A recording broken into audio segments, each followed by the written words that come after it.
Billo, good to see you, brother. How you doing? What's up, Billo? How you doing? Today on X. Let's go, Billo. How are you? I'm doing great. How's your day, Billo? Evening, Miles and CMF. Joe, good to see you. How you doing? How you been? Tor, good evening, Miles and CMF. Let's go, Tor. Dale, how you doing as well? Good to see you. Jason, Miles and CMF. Let's go. Jason, how you doing? Any XRP news? We have banking news to go through, regulation news to go through, delistings to go through as well.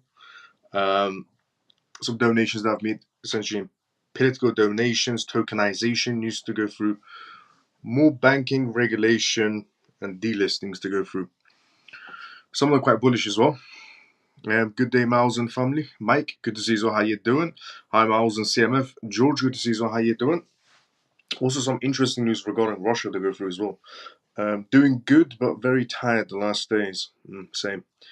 Even Miles and crypto peeps. Sample, good to see you. How you doing? Dennis, how you doing as well? Good to see you. Hi, Miles. Been long. How are you? I'm doing great. Khalid, how you doing, brother? How you been? So, I'll do a gist of what we're going to be talking about tonight's live show. And by the time I'm done with the gist and the disclaimer, everyone's tuned in for the first news of the live show. Adi, good to see you. How you doing? Good evening, Miles and on CMF. How you doing, Adi? So, on tonight's live show, we are going to be going through. We're going to be going through OKX Exchange. They're launching in Netherlands, so which is good for the adoption rate in terms of cryptocurrencies, and it shows the lenientness of the EU. We're also going to be talking about Binance and how they're essentially delisting quite a well-known crypto projects, definitely, and most people are holding them. I was one of them. I was holding one of those tokens that's getting delisted from Binance, but I did sell all of it. We're also going to be going through the news regarding Coinbase. Coinbase made a donation of $25 million to the crypto campaign for going against or to bring politicians into the crypto space. Now, Ripple recently just made a $25 million donation, and ZK recently made also another $25 million donation, and now Coinbase has made a $25 million donation as well to bring more politicians into the crypto space. But oddly enough, Coinbase yesterday was on the news for not processing transactions for donations for Donald Trump, and today is donating $25 million to politicians to bring them inside the crypto space. We're also been going through today on tonight's live show regarding Mike Novosgot. He's done the first tokenization of an asset with a high value has been done today as well. And we're also going to be going through regarding Michael Saylor, his perspectives on the market space, and his perspective has grown legitimately from just Bitcoin perspective to an entire cryptocurrency perspective now regarding Michael Saylor. We're also going to be going through regarding the International Association Cryptonomics, basically a digital UN. Very odd news, I would have to say as well, but for the first time ever, we're going to be having a digital UN. We do have a UN right now, but it's not digital. But we're going to have a digital UN with 15 countries involved. We'll go through that news as well. We're also going to go through regarding news of Edward Snowden. So recently today, the stock market had a major slight issue. We're going to be going through that as well. And Edward Snowden made some comments towards Berkshire Hathaway regarding how crypto is better and everything being on the blockchain in terms of even the stock market. It's better for the stock market because it doesn't crash. We're also going to be going through on tonight's live show regarding Wisconsin. Recently on this live show, I've revealed to everyone that Wisconsin has invested about $100+ million into Bitcoin ETFs. Well, some news is coming out that essentially Wisconsin might be looking into purchasing more Bitcoin ETFs. And we're going to be going through regarding Binance and how they're preparing for the MiCA regulations. The EU is going through their MiCA regulations, which means that crypto platforms and crypto tokens and companies related to the blockchain will now have to start adhering to regulations from the EU. That's good news because it means that we're moving forward in terms of regulations, which means we're going to move forward in terms of the crypto space becoming a mature place, so institutional money starts entering into it. We're also going to be going through tonight's live show regarding Bitcoin and Ethereum, and essentially some people might be caught off guard regarding the movements that's going to be happening this month as well due to some data that came in. We're going to be going through regarding Australia today. Australia has just processed its first Bitcoin ETF and it goes live today. We're going to be going through regarding Texas University. going into Bitcoin and doing an investment of $5 million. Texas University has just done an investment of $5 million. We'll go through that today as well. These are the gist of all the things we're going to be talking about tonight's live show. We're going to be going through regarding DFS and how they've amended their new crypto regulations in Dubai. Dubai has moved forward heavily on terms of regulations and changed a lot of things in Dubai, which is also bullish news. So quite a lot of mixture of news to go through. Quite some of them are actually, genuinely bullish. But before we go through any of those news, we'll go through the comment section. I'll do the intro and the disclaimer, and then we get to the first news. And by that time, everyone's pretty much tuned in for the first news. So let's go inside the comment section first. Let me see where I was. I was here. Jim, good to see you. How you doing? Hi, Miles. When is the pump going to begin? Well, technically in it, but there's a lot of movements happening inside the market space. Just manipulated, but there's a lot of movements happening. Messi, good to see you. How you doing? What's up, Miles? Woodhouse, good to see you. How you doing? How you been? How long have you been live? About 2 minutes, I'll say. Comatose, good to see you. How you doing? How you been? How are you doing, Miles? I'm doing great, Lena. How you doing? Good evening, Professor Miles and the rest of the crypto community. Frankie, brother, good to see you. How you doing? Have I missed anything bullish? We haven't went through the news yet, but I've read out the gist of what we're going to be talking about. That's great news. Yes, it is. Let's go, JP. How you doing? Manny, evening, Miles and CMF. Good to see you as well, Manny. How you doing? Sam, good evening, Miles and CMF. Good to see you as well, Sam. How you doing? Free and Feather, good to see you. How you doing? Evening, how you been? Stormy, good to see you as well. Evening, how you doing? Camel, good to see you as well. How you doing? Troy, good to see you as well. How you doing? Jim, Miles, what's the sufficient amount of ACH and XDC, depending on your budget? If you have a small budget, then you know where to line up in terms of going for ACH and XDC. I've always told you it's about you being able to essentially hold on more than the person next to you. So the person next to you, for example, is holding 10,000 ACH and you're holding 1,000. If you're going to hold longer due to utility, you outpace them, make more money. Obviously not financial advice. What's up, Miles, and what's up, CMF? Kerry, good to see you. How you doing? Let's start with the most exciting news. We'll go through them one by one, but quite a lot of exciting news to go through, unusual news to go through as well tonight's live show. Just saw one of our favorite crypto influencers saying the narrative this time around on meme coins. Yeah, I saw. Happy Pisces, good to see you. How you doing? I sent you a DM. Kindly check. Yes, Lena, I will check after the live show. No problem. But yeah, I saw. I'm not going to name this particular crypto influencer, but somebody posted a link inside a Telegram group of one particular crypto influencer making a motivational video of why you should be jumping inside of meme coins. That particular crypto influencer actually does a lot of pump and dump on meme coins. So he's making motivational videos on why you should be joining meme coins and most likely joining his group so you can be dumped on. But yeah, some people have zero morals. I posted it. Yeah, I saw Camel.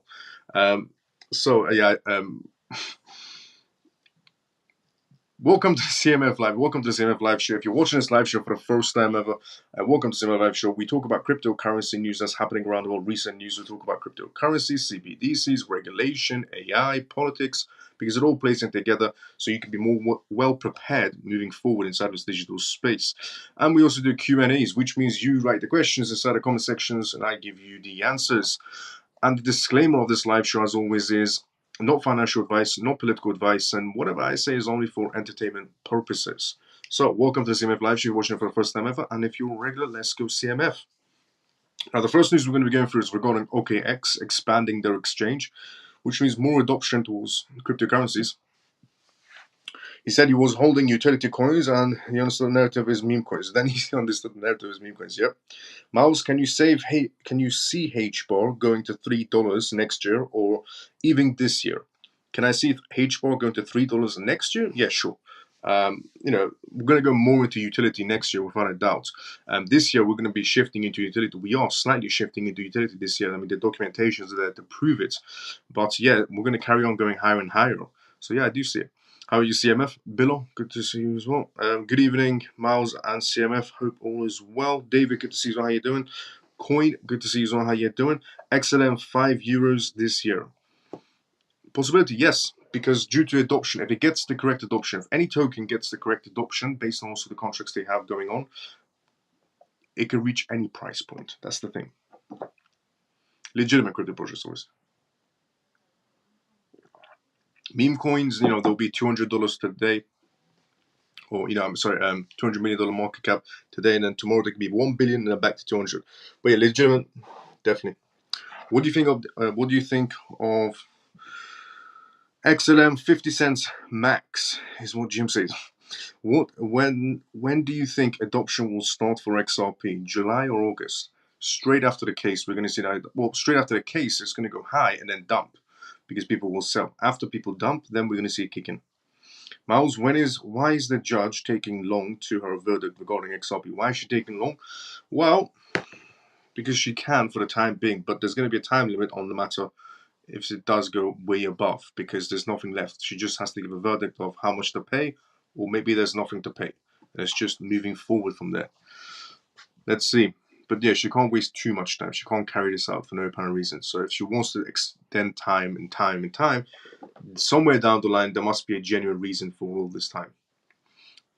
Now, first news on tonight's live show is OKX Exchange. So OKX Exchange is launching their crypto exchange and a Web3 wallet in the Netherlands. And the offer essentially is for new user bonuses as well. They're giving about $55 or $100 to anyone that's new in Netherlands to join. Now, what I care about is OKX also has an OKB token as well for their exchange, just like Binance has BNB essentially, let's say. A major global cryptocurrency exchange, OKX, has launched essentially its local trading platform and Web3 wallet in the Netherlands. OKX announced the debut of its centralized crypto exchange, CEX, and the OKX wallet in the Netherlands. The CEX allows Dutch customers to trade around 150 cryptocurrencies, offering over 60 trading pairs with the euros. To facilitate seamless euro deposits and withdrawals, OKX has integrated with the local payment system Ideal. This integration enables Dutch customers to deposit euros into their accounts without any fees. Additionally, OKX supports deposits and withdrawals through the single euro payment area SEPA, and essentially a European payment system. With the launch of OKX, Dutch residents can access spot cryptocurrency trading, staking, and other services. The OKX wallet provides users with the capability to hold full custody of their own crypto. Okay, regarding the OKX wallet, it's a hot wallet technically. So the speech of you get to hold full custody of their own crypto is true, but it is a hot wallet. If you do remember, for everybody to know, it's not a cold wallet, it's a hot wallet, which means it can become compromised. According to the announcement, the launch of our centralized exchange and OKX wallet in the Netherlands is a significant milestone in our long-term commitment to the country, said OKX Europe General Manager. He highlighted that OKX has assembled an expert local team and carefully tailored its products based on user feedback. When they say we tailored when OKX Exchange, because this is going to apply to all exchanges, and you'll find out later on tonight, essentially what I mean about it's going to be applying to other exchanges, because the MiCA regulations for the EU is kicking in essentially this month, and essentially moving on to next month as well. The laws are going to start coming in slowly from the EU now, actual regulations, and that's why OKX Exchange has slightly changed their exchange as well, and they're accepting a euro payment company system that's actually a payment system that's regulated by the EU now, and they're going to be doing euro withdrawals and euro on-ramps and so on, offering new users in the EU market space under those laws as well, which shows that the market space has become a much more mature place. Now, when they say the cryptocurrency projects have been tailored for feedback based on users, it's technically not feedback based on users. It's feedback based on the EU. The EU has told OK Exchange what they can and can't sell. That is a part of being a centralized exchange.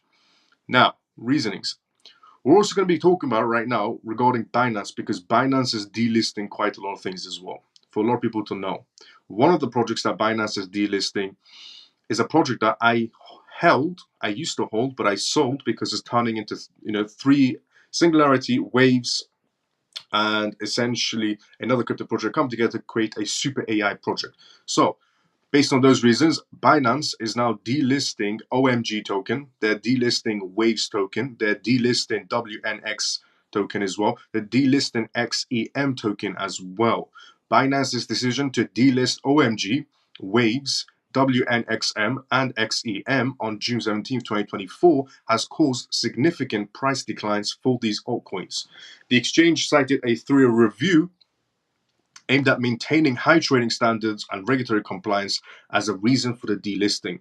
Following the announcement, OMG, Waves, and XEM experienced sharp price drops over 25%, while WNXM's price fell by 3%. Investors reacted swiftly to the news, reflecting the immediate market impact of Binance's decision. Binance delisting policy and impact. Binance's decision to delist OMG token, which is the crypto token that's based on a TV show like the Shark Tank situation. So OMG, Waves, WNXM, and XEM comes as a part of its ongoing efforts to uphold trading quality standards. The exchange assesses various criteria, including project's team dedication, development quality, trading activity, levels network stability, community engagements, regulatory compliance, and overall blockchain impact to determine token listings on Binance from now on. Tokens that no longer meet Binance's listing criteria or face significant industry changes undergo through reviews and may be delisted according to the exchange. This is the start of a lot of exchanges now getting ready to delist quite a lot of crypto projects. Affected trading pairs include OMG USDT is getting delisted, Waves BTC getting delisted, Waves ETH getting delisted, Waves TRY delisted, Waves USDT delisted, WNXM USDT delisted, XEM USDT delisted. After June 17th, all pending orders for these pairs will be automatically cancelled. So if you're holding these particular crypto projects also on Binance, you won't be able to have access to them up to a certain point, so it's either move them or sell them is what Binance is trying to tell people. Starting June 18th, Binance will stop accepting deposits of these tokens. However, users will still be able to withdraw their holdings until September 17th, 2024. Additionally, Binance will extend this delisting policy to other services such as Binance Earn, Binance Savings, Binance Staking, Binance Marge, Binance Convert, Binance Gift Cards, and Binance Pay will no longer support these altcoins. This is just the start of some delistings. It's worth noting that while Binance Futures will remove Waves USDT pair on June 11th, OMG USDT and XEM USDT contracts will not be affected by that delisting so far. Regarding just the futures markets, impacts of Binance's delisting decisions, Binance's announcement of delisting OMG, Waves, WN, and XEM has triggered significant price declines for these altcoins. The exchange's decision is a part of a strategy to maintain their trading quality and regulatory compliance standards. Investors should be mindful of Binance's plans to potentially convert delisted tokens into stablecoins after September 18th. If you don't sell your tokens from Binance, these particular tokens, if you don't sell them or move them, Binance will sell them for you and turn it into stablecoins. However, Binance warns that conversion rates at that time cannot be predicted and will be announced separately before implementation. So yeah, these particular tokens are getting delisted right now from Binance, and it is just a start regarding Binance delisting some projects. And they're doing this not because of low trading activity and so on, they're doing this because of EU regulations. And also stable coins are about to be going through either a delisting, and some stable coins might pass the regulations, but some will get delisted. USDT is 50-50 on delist or being held on until the end of the year and then delisted. But this is basically the start of some delistings going on a major exchange, which is Binance. OKX exchange already delisted quite a lot of crypto projects, and they're going to be delisting USDT as well, which they already have up to, I think, they already have or they're about to be delisting USDT. But Kraken exchange said they're going to be keeping USDT for the EU markets until the end of the year, and then after that, they're going to be delisting it most likely, they said. So a lot of delistings going on. This is all due to regulations. Is this bad for the crypto space or good for the crypto space? Well, what it does indicate is that the crypto space is becoming a mature space because of all these delistings and regulations. Now, is that bad or good still moving forward? It's actually good because it's something that's going to be happening either way. Whether people like it or not, the delisting situation is going to be happening. What does that mean, though? Essentially, is the market becomes a mature place, which means more money starts inflow, more capital starts inflowing from the corporate sector. Essentially, more corporations will, enter the crypto space, or the ones that already are in the crypto space, they would, expand on their portfolio in terms of cryptocurrencies based on the regulations coming through and making the place a much more secure place and so on moving forward. Essentially, now the next news to also go through on tonight's live show is regarding Coinbase. Coinbase has actually made a donation about $25 million to a pro-crypto campaign, which is odd, and I'll tell you why once we go through the news. But before we go through it, let's go inside the comment section. As always on this live show, I do one news and then a comment section, one news, comment section, one news, comment section. But the only reason I read out two news back to back because they were relatable. But yeah, let's go inside the comment section now, and then we'll go back to the news. which the next news I'm about to read out is Coinbase donates $25 million to a pro-crypto campaign to get politicians on board for regulations in terms of cryptocurrencies. So let's see where we were. We were at here. And I read everybody's comments one by one as well. When do you think adoption? I read that one. Miles, why is the judge? I read that. So I was here. So you think right after the case we will see adoption within days, weeks, months?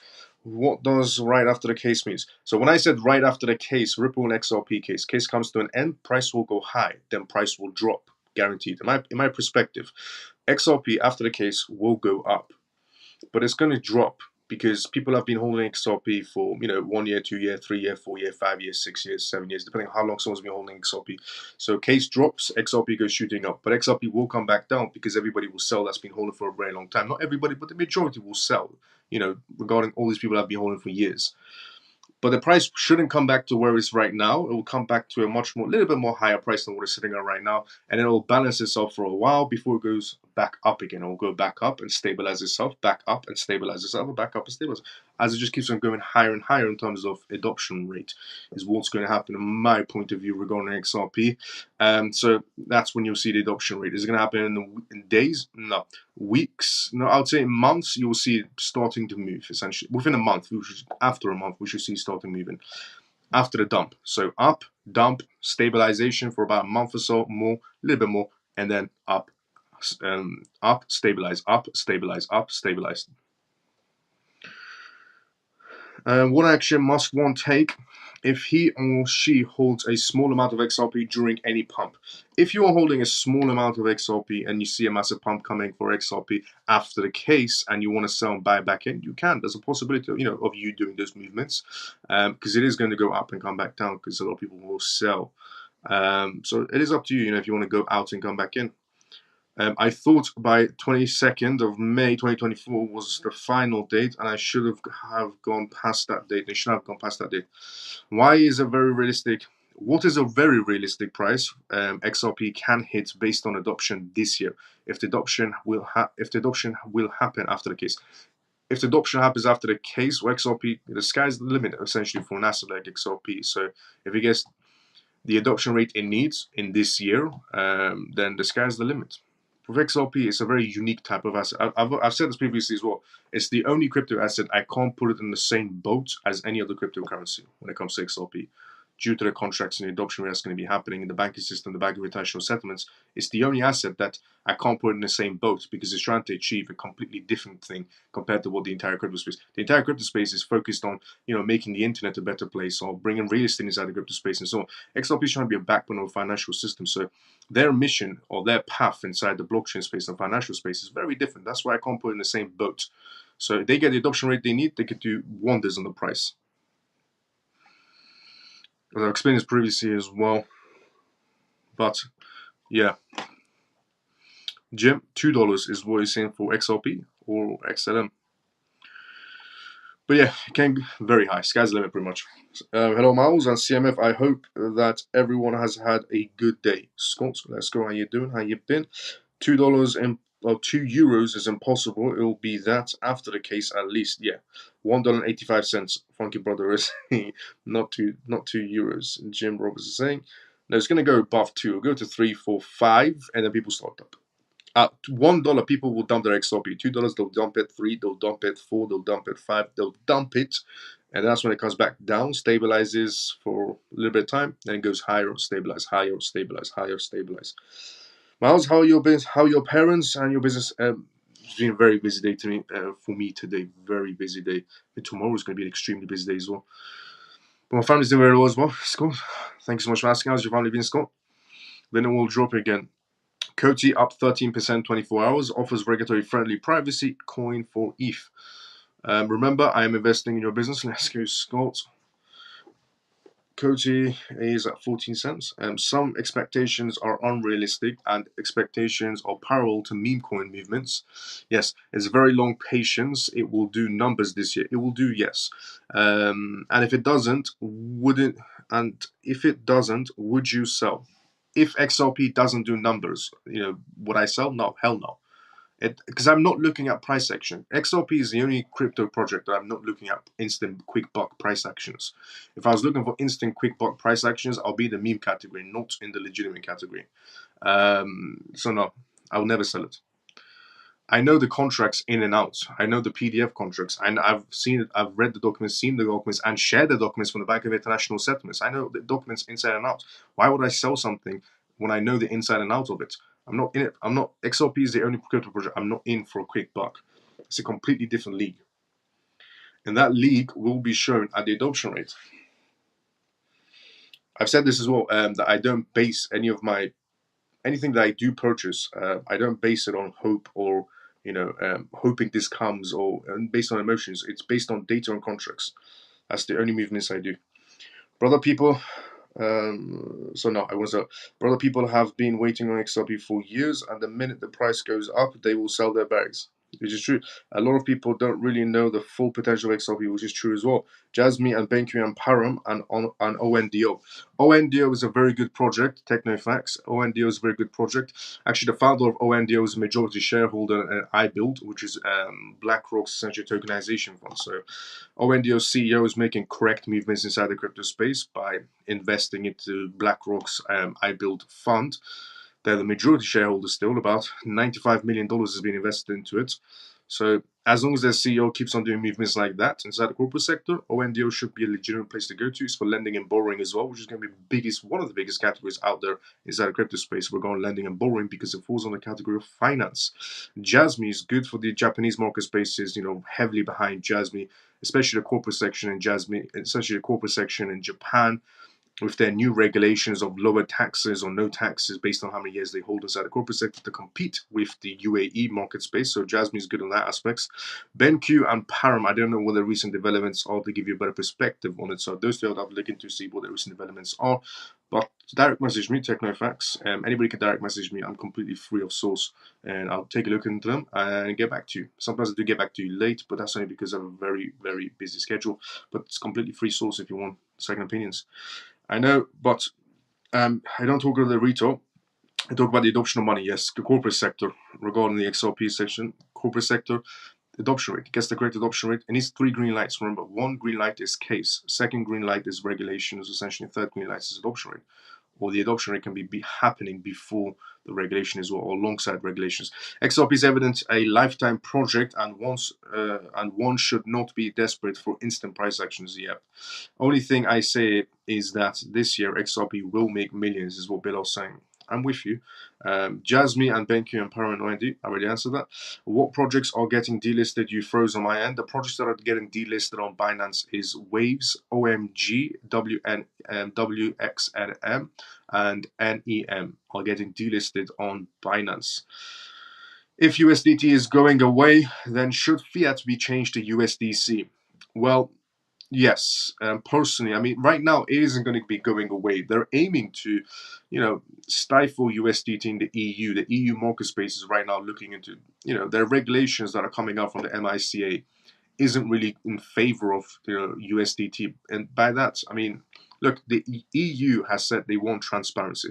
So if you want to operate as a stable coin and you want to be in the EU markets, then you have to be operating by essentially showing transparency and holding some sort of assets in the EU banks.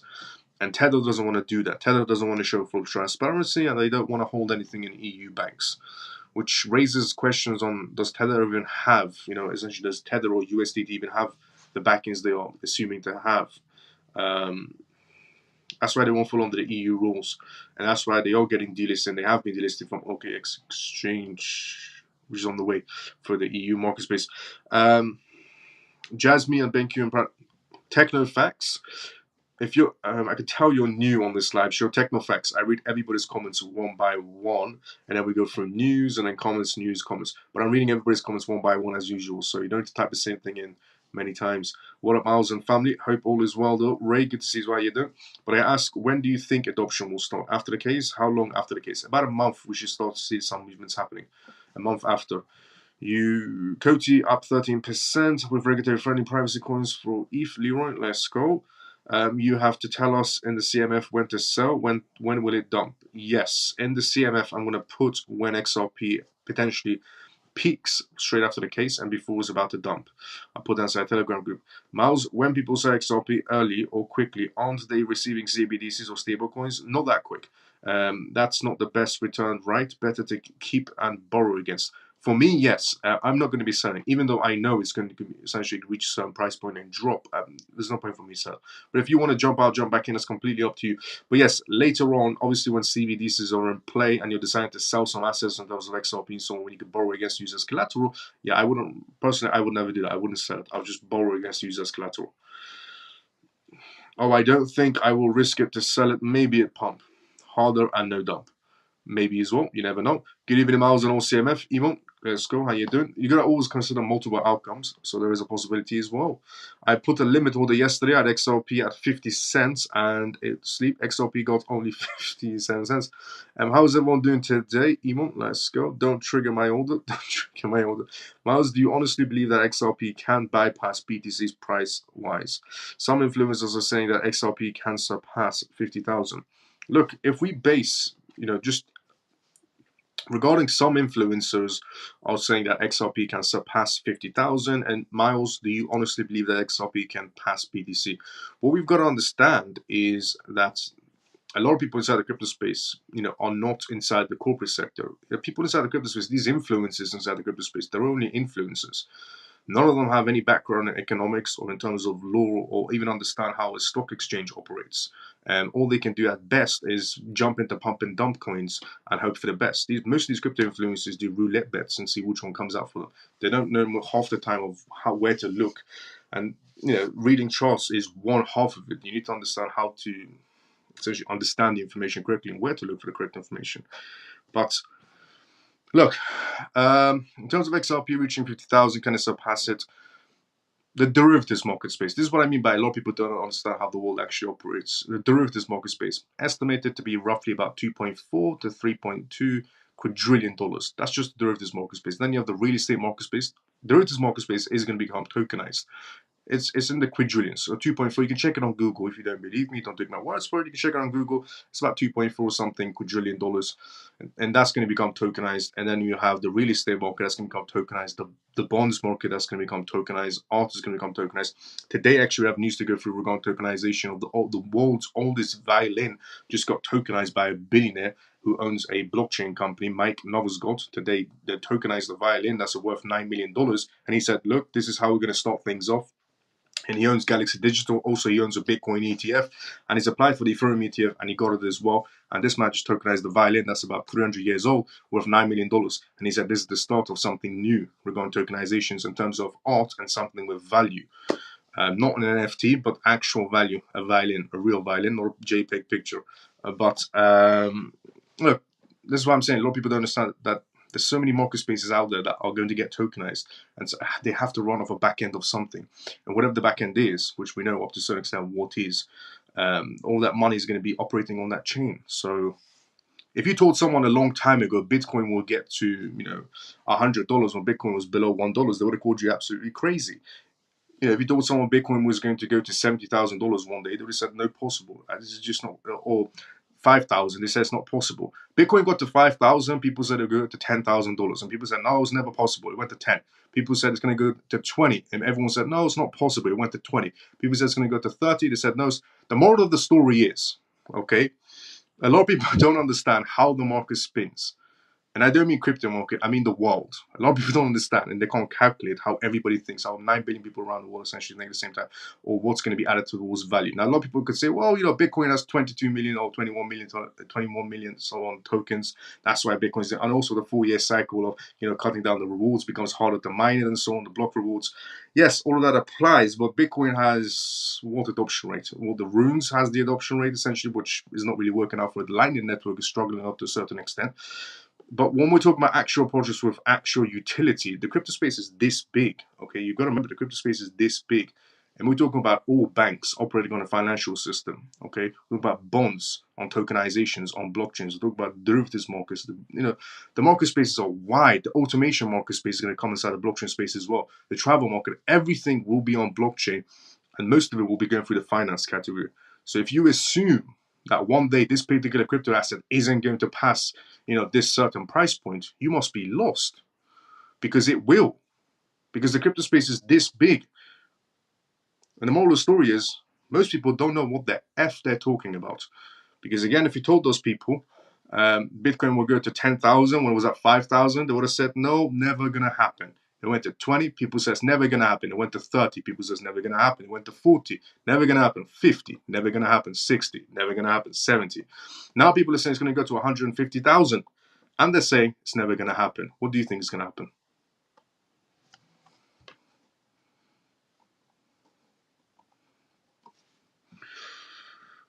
Same thing applies to XRP. It has a bigger adoption rate, more contracts in place, more licensings in place.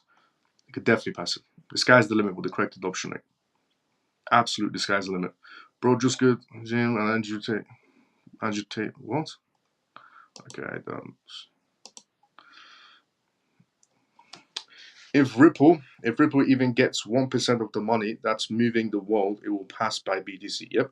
Even Miles and CMF. Sorry, I'm late tonight. Been working on my new business. Let's go, Pierce. ISDA and DTCC and the global FX markets, they are huge markets, and Ripple already partnered with. Yes, exactly. Thank you from the UK. Love, no problem.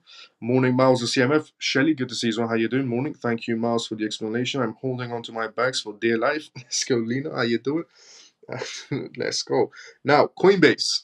Coinbase made morning, Paul. How you doing? How you doing? Coinbase made a donation to a pro crypto campaign. So right now, Coinbase, Kraken, Ripple, and a few other blockchain companies have came together for a while now, and they have this political donation fund where any government members or any politicians become pro crypto overnight, all of a sudden, they can have access to this crypto fund, which is about $70 million right now, 78 or even above 100 because of recent donations. So above $100 million is inside this fund right now. And Coinbase just made a $25 million donation to a pro crypto campaign again to get more politicians on board. The ironic part about this is yesterday, Coinbase was basically getting called out by another CEO. So another CEO yesterday, I revealed on this live show, came out and said that Coinbase isn't processing Donald Trump's crypto donations for Bitcoin. So Coinbase was supposed to process all the donation money for Donald Trump on his new campaign of accepting crypto. He's accepting Bitcoin, Ethereum, XRP, Dogecoin, and so on. And Coinbase technically refused to process their donations for Bitcoin for Donald Trump. So Donald Trump's campaign went to another company, Blockstream, which now processes their Bitcoins through the Lightning Network for them. And how do you know this? Because the CEO of Blockstream came out and slammed Coinbase for it, for not supporting Donald Trump in terms of processing their donations. Now, Donald Trump is pro-crypto, as we all know, inside the crypto space. The weird thing is now, Coinbase, I don't know if they're feeling guilty or just want to look like, they're pro-crypto. They've made a $25 million donation today to the crypto campaign, for pro-crypto and politicians that are in favor of, joining the crypto sector. But yesterday they were refusing to process Donald Trump's payments for Bitcoin. And today they're doing donations of $25 million to show they're pro-crypto still. Coinbase, America's dominant crypto exchange, announced on Monday that it has donated an additional $25 million to the Industry of Political Action Committee, PAC. Fair shake the latest escalation of crypto-related spendings on 2024 election. That spend brings Fairshake's total hold to a cycle of $160 million. $160 million are right now inside of this fund to give out to politicians that want to be in favor of cryptocurrencies. That's why all of a sudden you've seen these politicians go, they love crypto and these crypto bills are coming up. It's because they're all getting donations from $160 million pots of cryptocurrencies, marking it one of the largest PACs attempting to influence the outcome of November's election.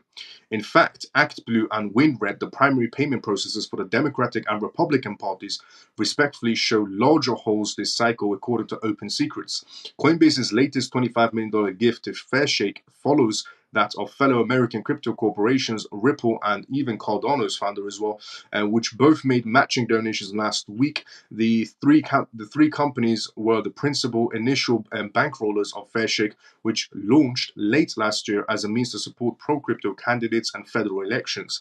Paired with the last week's contributions, today's donation has nearly doubled the size of Fairshake's war chest in a matter of days.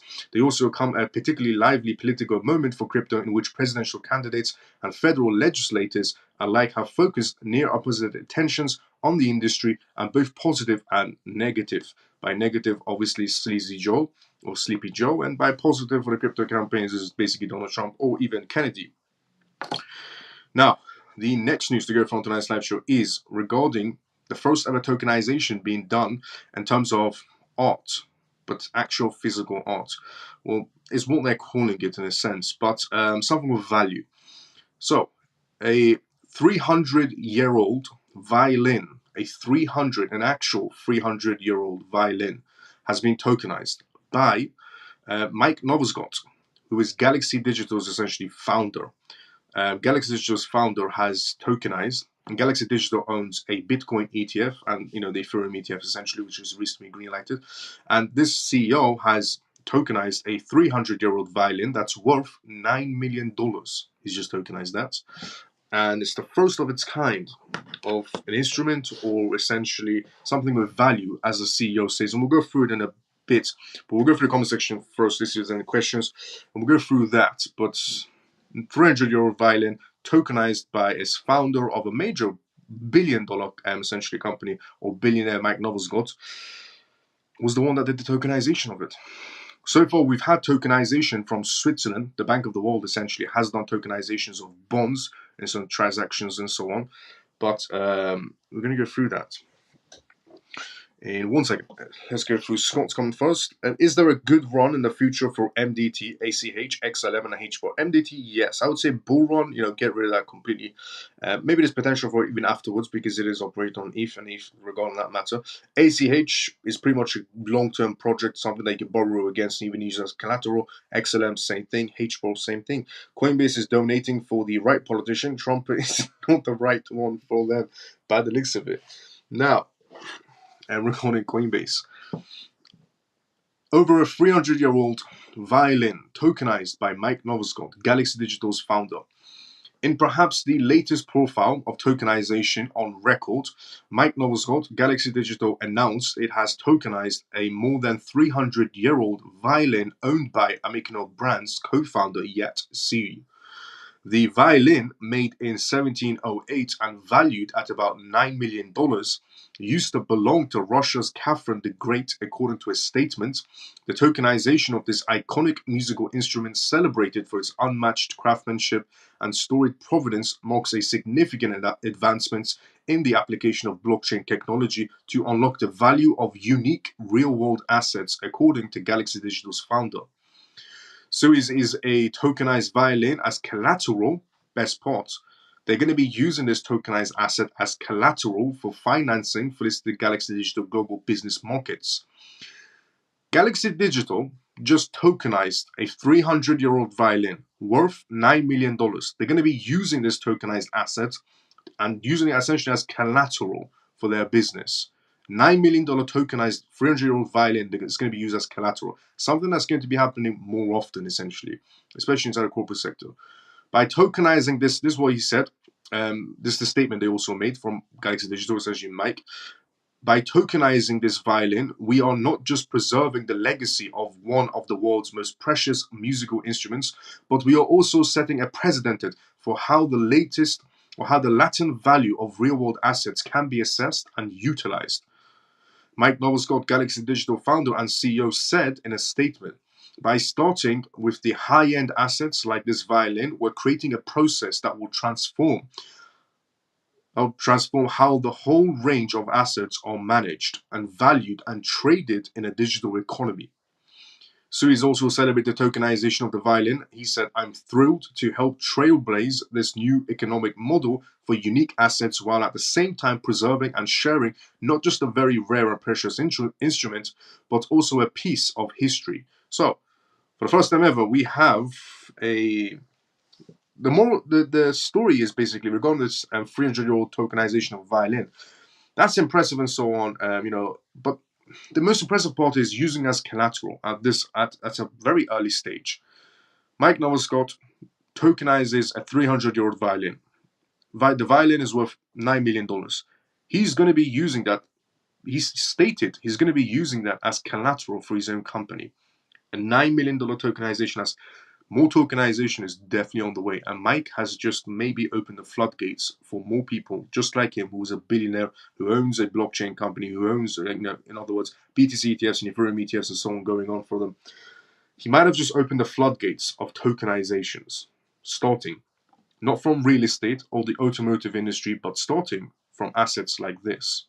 He might have just opened the floodgates. We might see more people follow in the footsteps of Mike Novoscott tokenizing high value things and getting the ball rolling on tokenization, essentially. Just like how people followed Michael Saylor's footsteps with his company, MicroStrategy, because he tokenized the violin and is going to be using it as collateral for his company. Mike Novoscott is going to be using that violin tokenization for his company. MicroStrategy turned their entire company into a Bitcoin company, which now a lot of companies around the world are following their footsteps. So a lot of companies are going to be most likely following Mike Novoscott's footsteps now as well, and tokenizing assets, which gets the ball rolling, and the floodgates are going to be open on tokenization, which is absolutely bullish news, essentially. Now, there is a second best. Bitcoin bull Michael Saylor softens on Ethereum.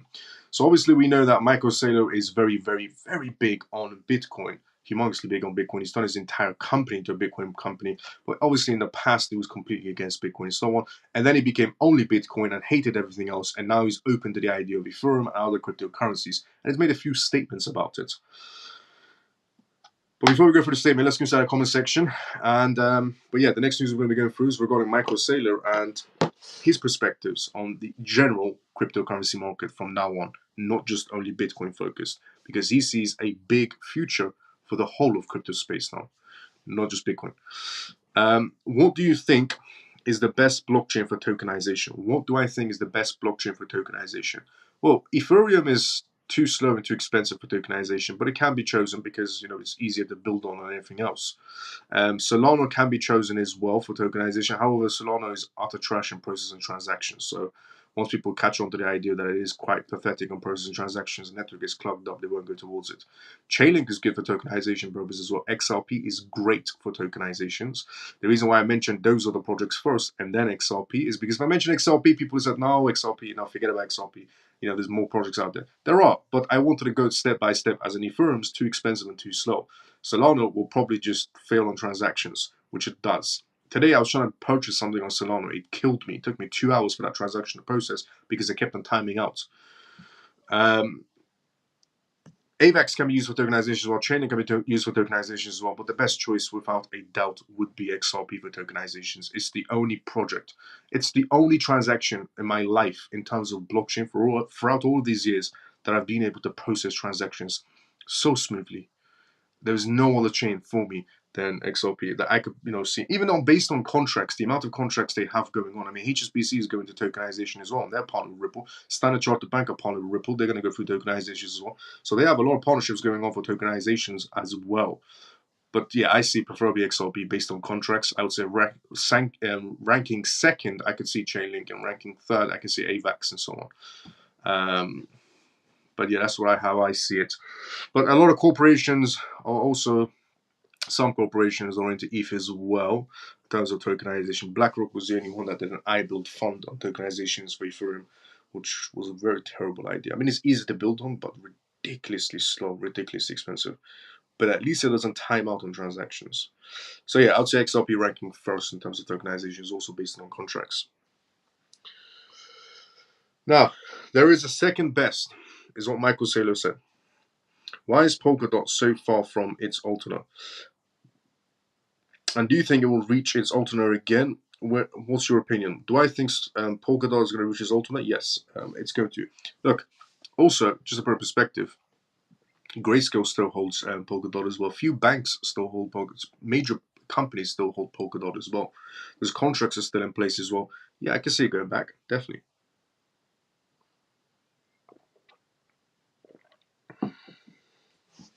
Also with Dubai's regulations today. So when we get to the end of the live show, I'll reveal some news to you regarding Dubai.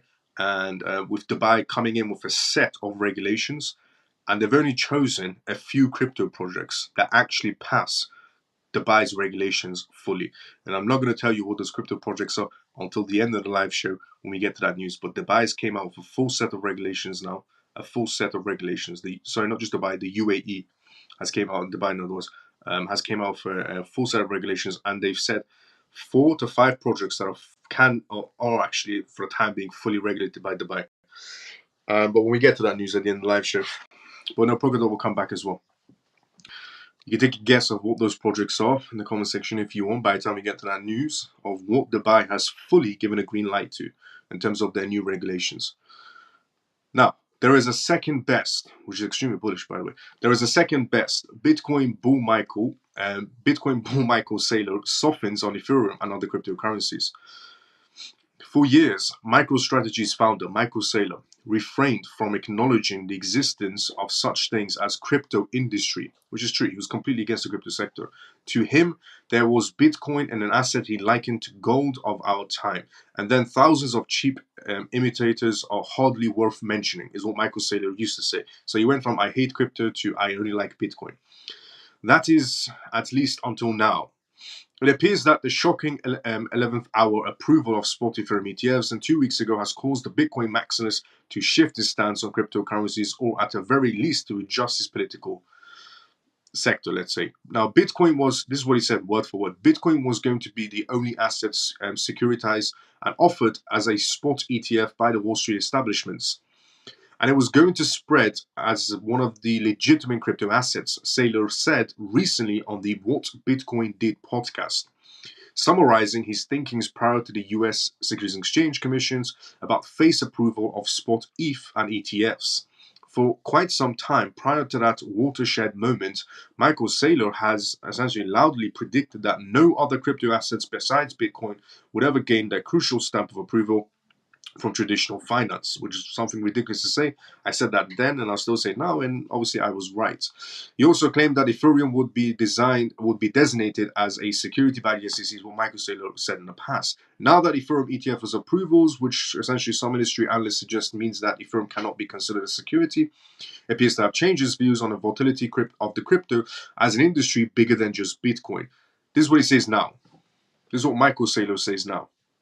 I think right now, the best expectation is that crypto asset class will be legitimized, Saylor said. So in the past, Saylor said crypto is utter trash. And then he said Bitcoin is the king and Bitcoin is the only. And then obviously after the ETH situation, ETF got approved. Now he's not just saying, in terms of Ethereum has a chance alongside Bitcoin. He's actually just saying, this is what he said recently as well. He said, I think now, the best expectation is that crypto in general, as an asset class, will be legitimized, which means cryptocurrency in general, the market space, will be legitimized, essentially going in terms of regulations and corporate sector coming in and so on, much more mature space. Something I've been saying for a very long time. In particular, because it's a basket of cryptocurrencies. In particular, the entrepreneur appeared impressed by industry-wide efforts that have resulted in recent strings of key political victories, including the spot Ethereum approval. He said, I think that we are politically much more powerful when supported by the entire crypto industry, Saylor said. Obviously, Michael Saylor now coming out essentially saying that, he was wrong and that he should be supporting the crypto space in general, not just a particular asset. They obviously have a lot of political power, a lot of users, you don't say. Michael Saylor's MicroStrategy holds over 1% of all the BTC in circulation, a sum currently worth more than $14 billion. He has long resisted calls to invest in any other crypto asset, which is true. But yeah, he's completely changed his stance. He's not, just saying just Bitcoin or just Ethereum alongside Bitcoin. Now he's saying the whole crypto space is going to become legitimized and it's going to move forward and so on. There's so much political power going on. Something I said as well a very long time ago, that politics plays the biggest role. But yeah, he's very, very pro-crypto now, which is bullish because it means that Michael Saylor might be opening his eyes to other crypto assets. You could potentially see the news somewhere coming, down the line. Michael Saylor has invested into this crypto project now as well, because it does seem like he's not going to be obviously moving off Bitcoin because his entire company is a Bitcoin company now. But, who can say that somewhere down the line, Michael Saylor comes out in the news that he's going to be investing into this particular crypto project now as well, or that particular crypto project is now as well, which is always good signs because a lot of companies follow his footsteps, which is also bullish.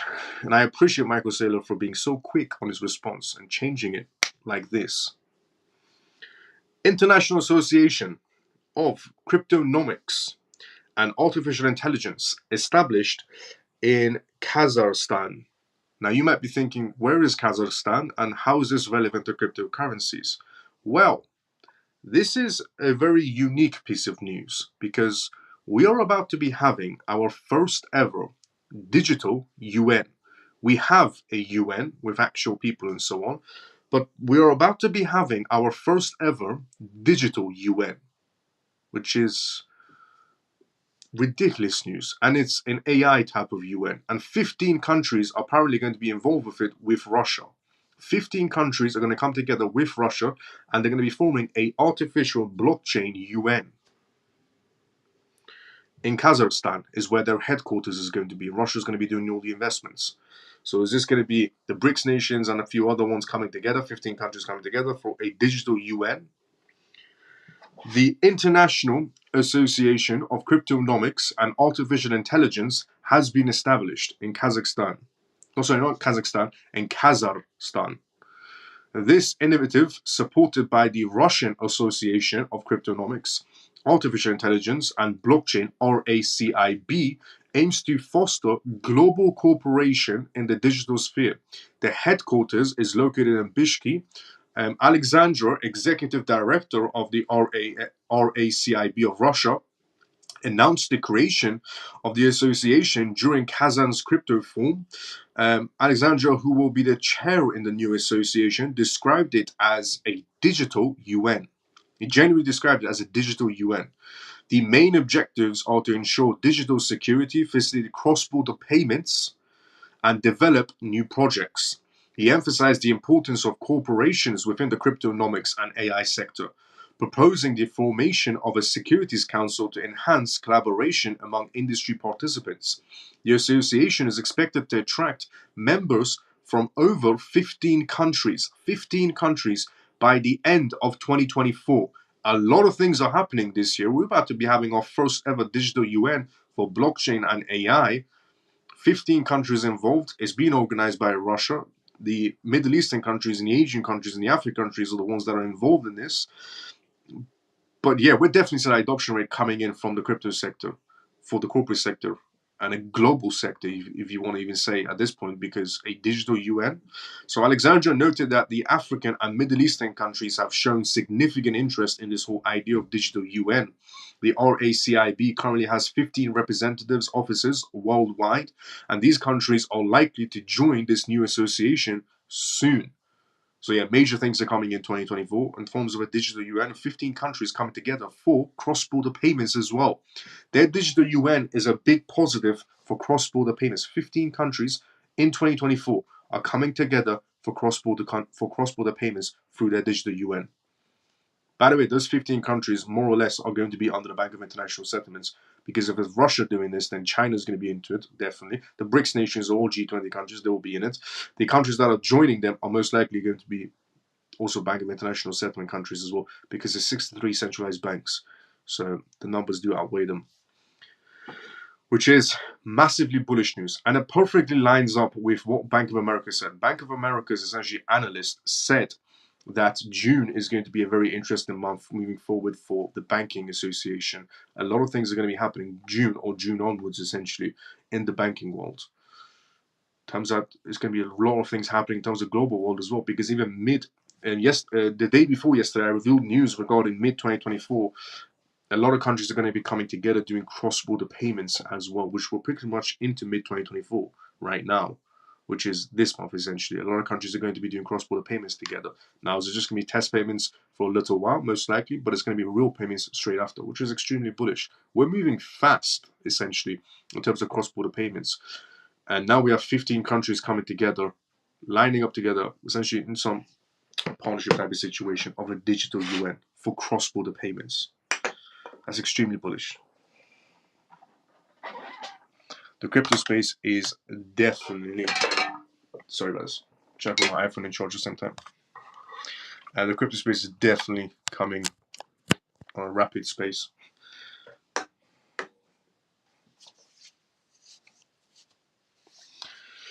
Now, the next news to go from tonight's live show is from Edward Snowden. Edward Snowden, the man who left the NSA a very long time ago, who revealed to the whole world how America was spying on them because he used to work for the NSA. And then he went to Hong Kong, revealed to the whole world during Obama's presidency, real life, he revealed to the whole world how the US is using some sort of a program to be able to spy on you through your webcams and phones and listen to you 24/7.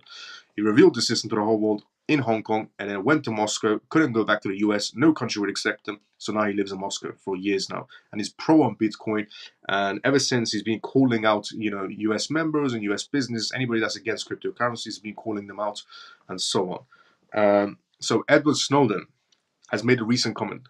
The previous comment Edward Snowden made, he was talking about Section 21.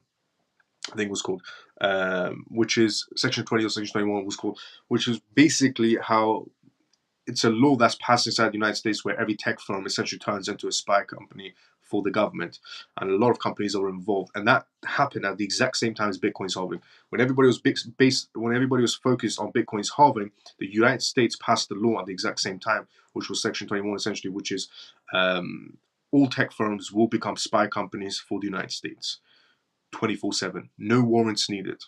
You can check that law out as well. Section 7, that's it, Section 702. Thank you so much. It was Section 702. I should remember it was Section 20, Section 21, it was Section 702. Thank you so much. Come on.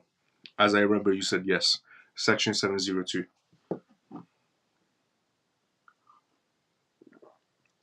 Yeah, I revealed that news way back on this live show. Revealed that news. Section 702. Thank you so much. It's on my notes as well, but thank you for that comment. So yeah, regarding Edward Snowden, we're going to go through him now, and he's made a recent comment now about Berkshire Hathaway, which essentially the stock market today had a bit of an issue, where let's say it had payment processing issues or manipulated issues or even compromisation issues, but the stock market failed on one asset and it took it down by 99.7%. Because the New York Stock Exchange had a malfunction, a technical malfunction is what they're calling it. Edward Snowden made a comment to Berkshire Hathaway that if it was on blockchain, this wouldn't have happened.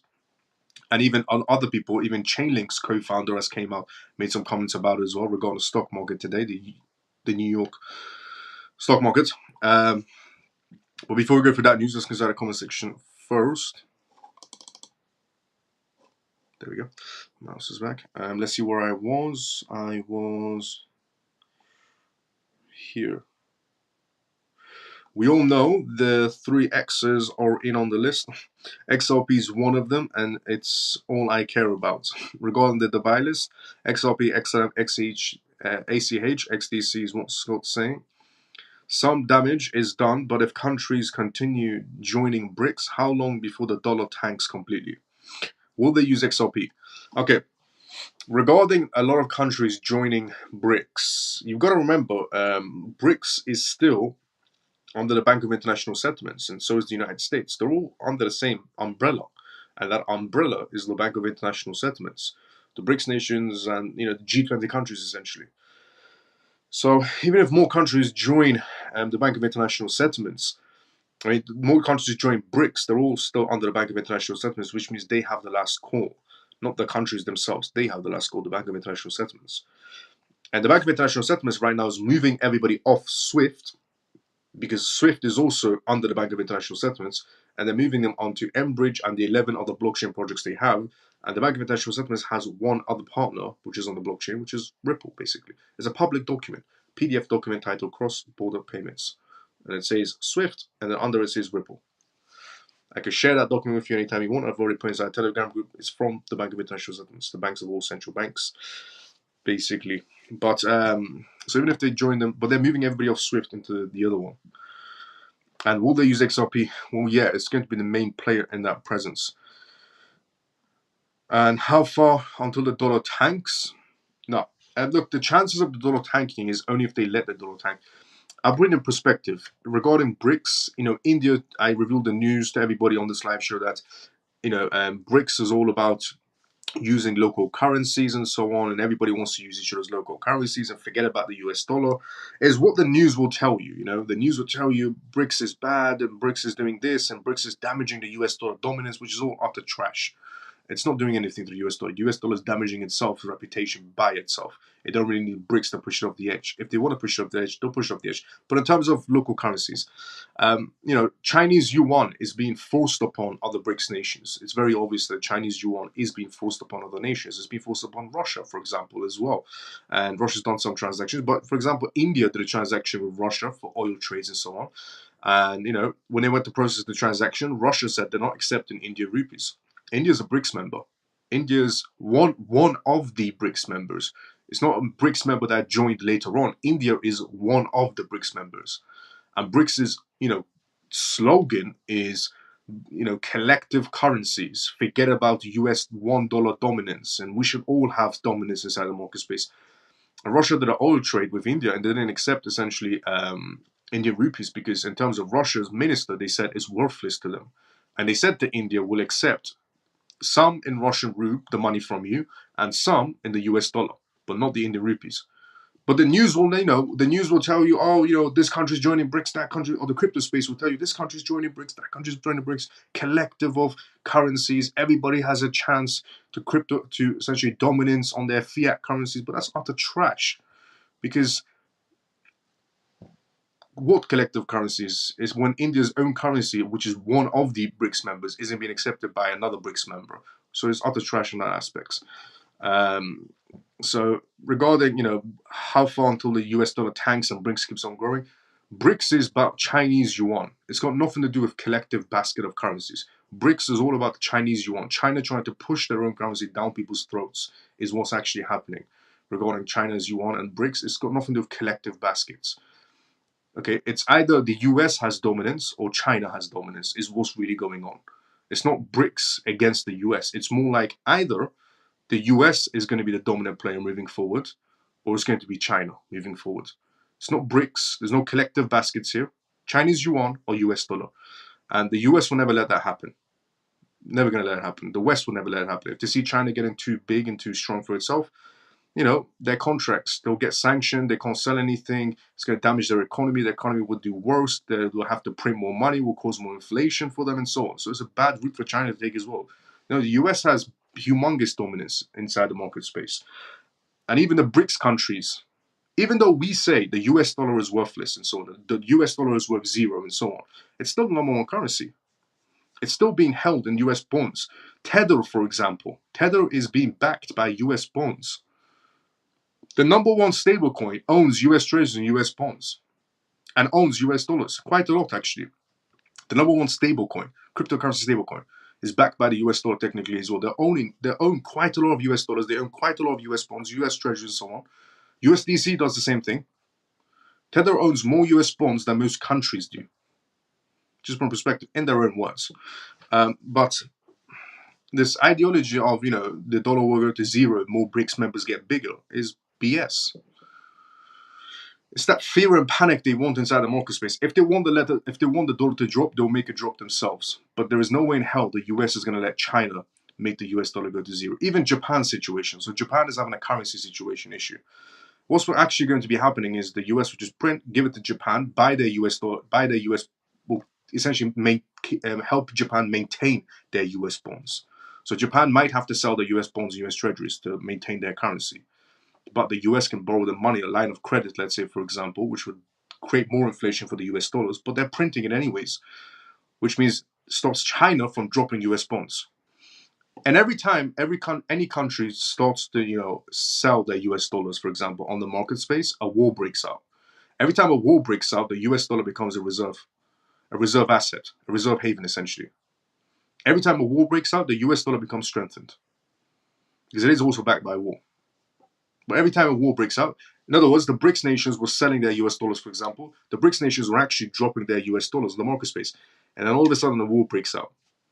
US dollars was getting dropped on the market again by BRICS countries, and another war breaks out. And obviously, everyone knows what those two wars are. One, Ukraine. The other one, what the other one is as well. But every time they try to drop heavy, something happens that strengthens the US dollar. You think things happen randomly around this world? No. Do you think any country wants to give up, power? No. Every country on this planet wants to become stronger, more powerful, more dominant. There's not a single country on this planet that just goes, oh, I give up.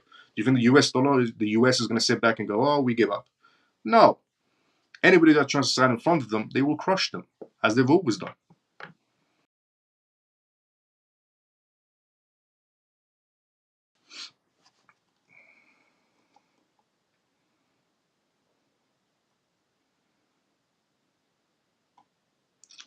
Can everybody see me? For a second, it stopped the platform.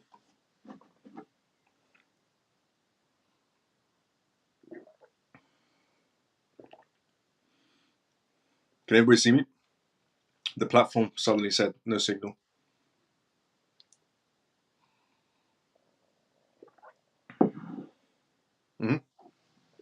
Thank you, Shelly. So, yeah, as I was saying, they're not going to be giving up their dominance.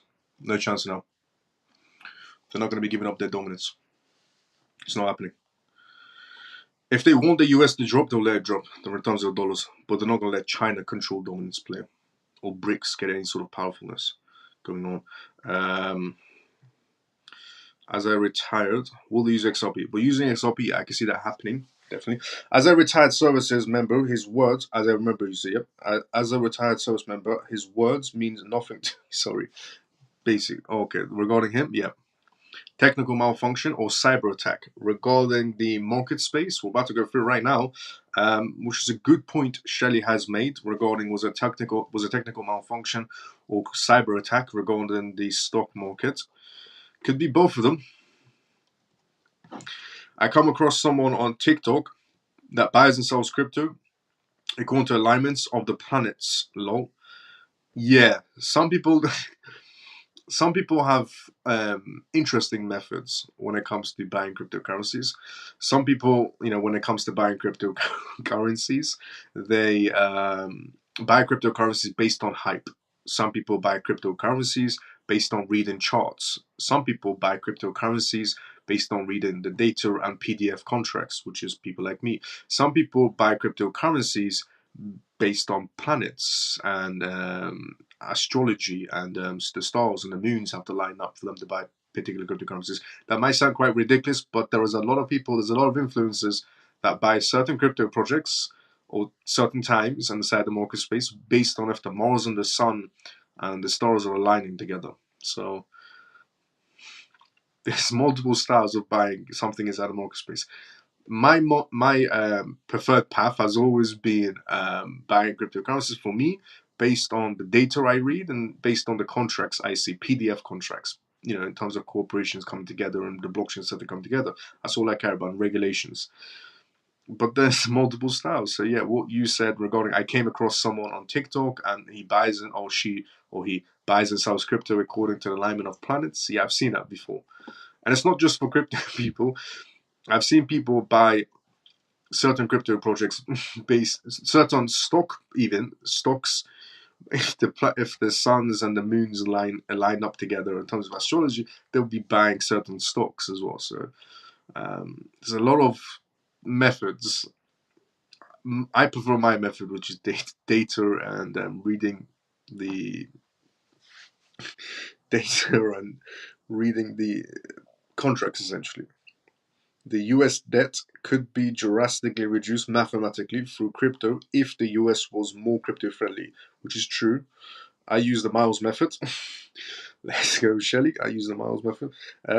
Miles, don't all BRICS nations still need XRP to complete their transactions? Hence, USA is still in charge because neither country wants each other's currency. Yes, exactly. That's the reason why XRP is going to play a middleman role, because neither one of these countries will trust each other's CBDCs. CBDCs are controllable assets. They can be frozen, seized, and frozen, seized, expiry dates. So no country will trust another country's CBDC. It's just logical thinking.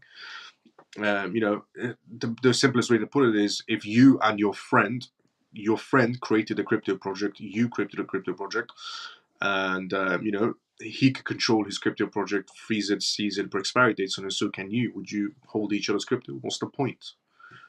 So you need a middleman transaction, for example. A middleman is XRP.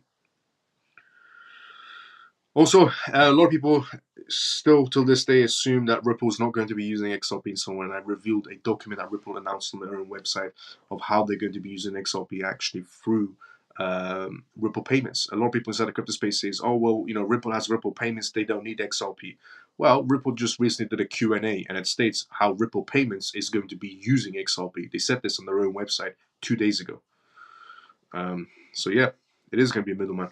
Mike, let's go. Also, setting up payment methods for my new business and Stripe are now using ACH for payments system of a way to pay. That is true, yes. ACH is heavily involved with Stripe and other payment systems as well, definitely. Now, the Edward Snowden news.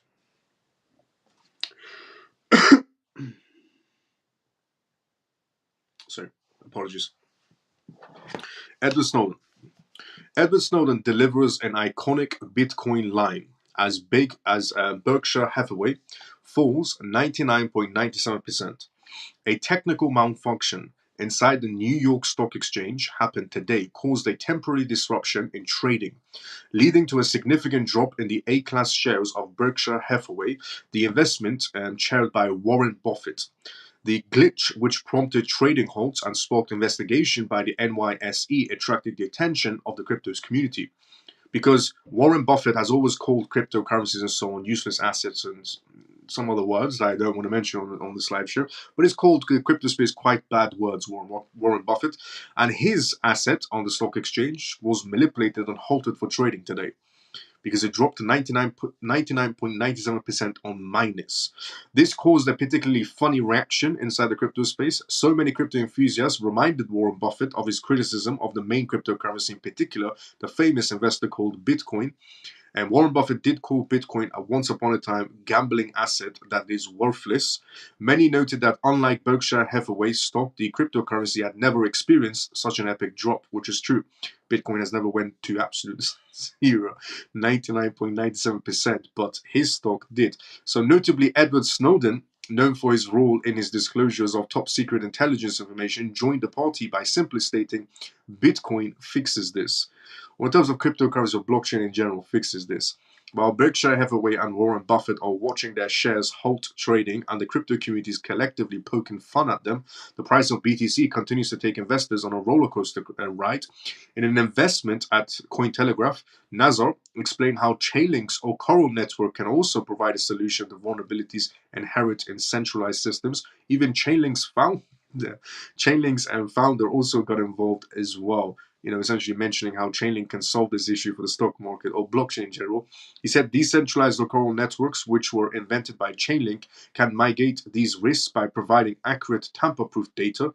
These networks aggregate data from various sources and use continuous mechanisms to validate information, ensuring data integrity and preventing essentially errors regarding trades and price manipulations. The Chainlink co-founder continued incorporating blockchain technology would allow for real-time verification and automated responses for the stock market, significantly enhancing the reliability and transparency of today's financial markets, which is very, very true. Coral's networks feed smart contracts the real-world data they need to function as financial instruments and business contracts. They use a decentralized network of nodes to process and validate data, ensuring that the data isn't coming from a single source, of preventing the single points of failure inherent in centralized information systems. For now, all eyes are on Bitcoin as it navigates the current of market sentiments, leaving investors to ponder the age-old question: who will emerge victorious in this game? Is it going to be blockchain or is it going to be financial? The traditional financial market space, it's obviously going to be blockchain. It's Bitcoin has never, pretty much been compromised, and up to 99.97% minus coming down, but the stock market has, and ironically, it had to be his particular stock, Warren Buffett's stock. The same man that goes around and says the crypto space is utter trash and blockchain makes no sense, looks like blockchain has to come in and save the day for Warren Buffett. So his stock never drops to 99.97% minus on the stock market. Now, Wisconsin. Recently on this live show, I revealed to everybody Wisconsin made a over $100 million plus investment into BTC ETFs. How do we know this? Because of the 13F filings in the SEC. So recently, the SEC also had every corporation that was involved in BTC ETFs file out their 13F filings. So that of way we know that there are 937 corporations, in Bitcoin ETFs. Now, out of those corporations, some other few ones was Wisconsin investing pension funds. Over $100 million has been invested in BTC ETFs. Apparently, Wisconsin is getting ready for maybe even a bigger investment, and their $100 million plus investment so far in Bitcoin ETFs was them tipping their toes into the water to see how people would react with Wisconsin buying up Bitcoin ETFs to back people's pensions with. So far, good news.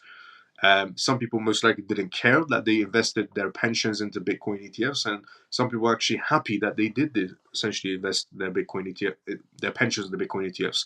So Wisconsin might be getting ready to enter more into Bitcoin ETFs, which again is going to cause a bullish scene, not just for Bitcoin, but put eyes general on the Bitcoins, on the cryptocurrency space.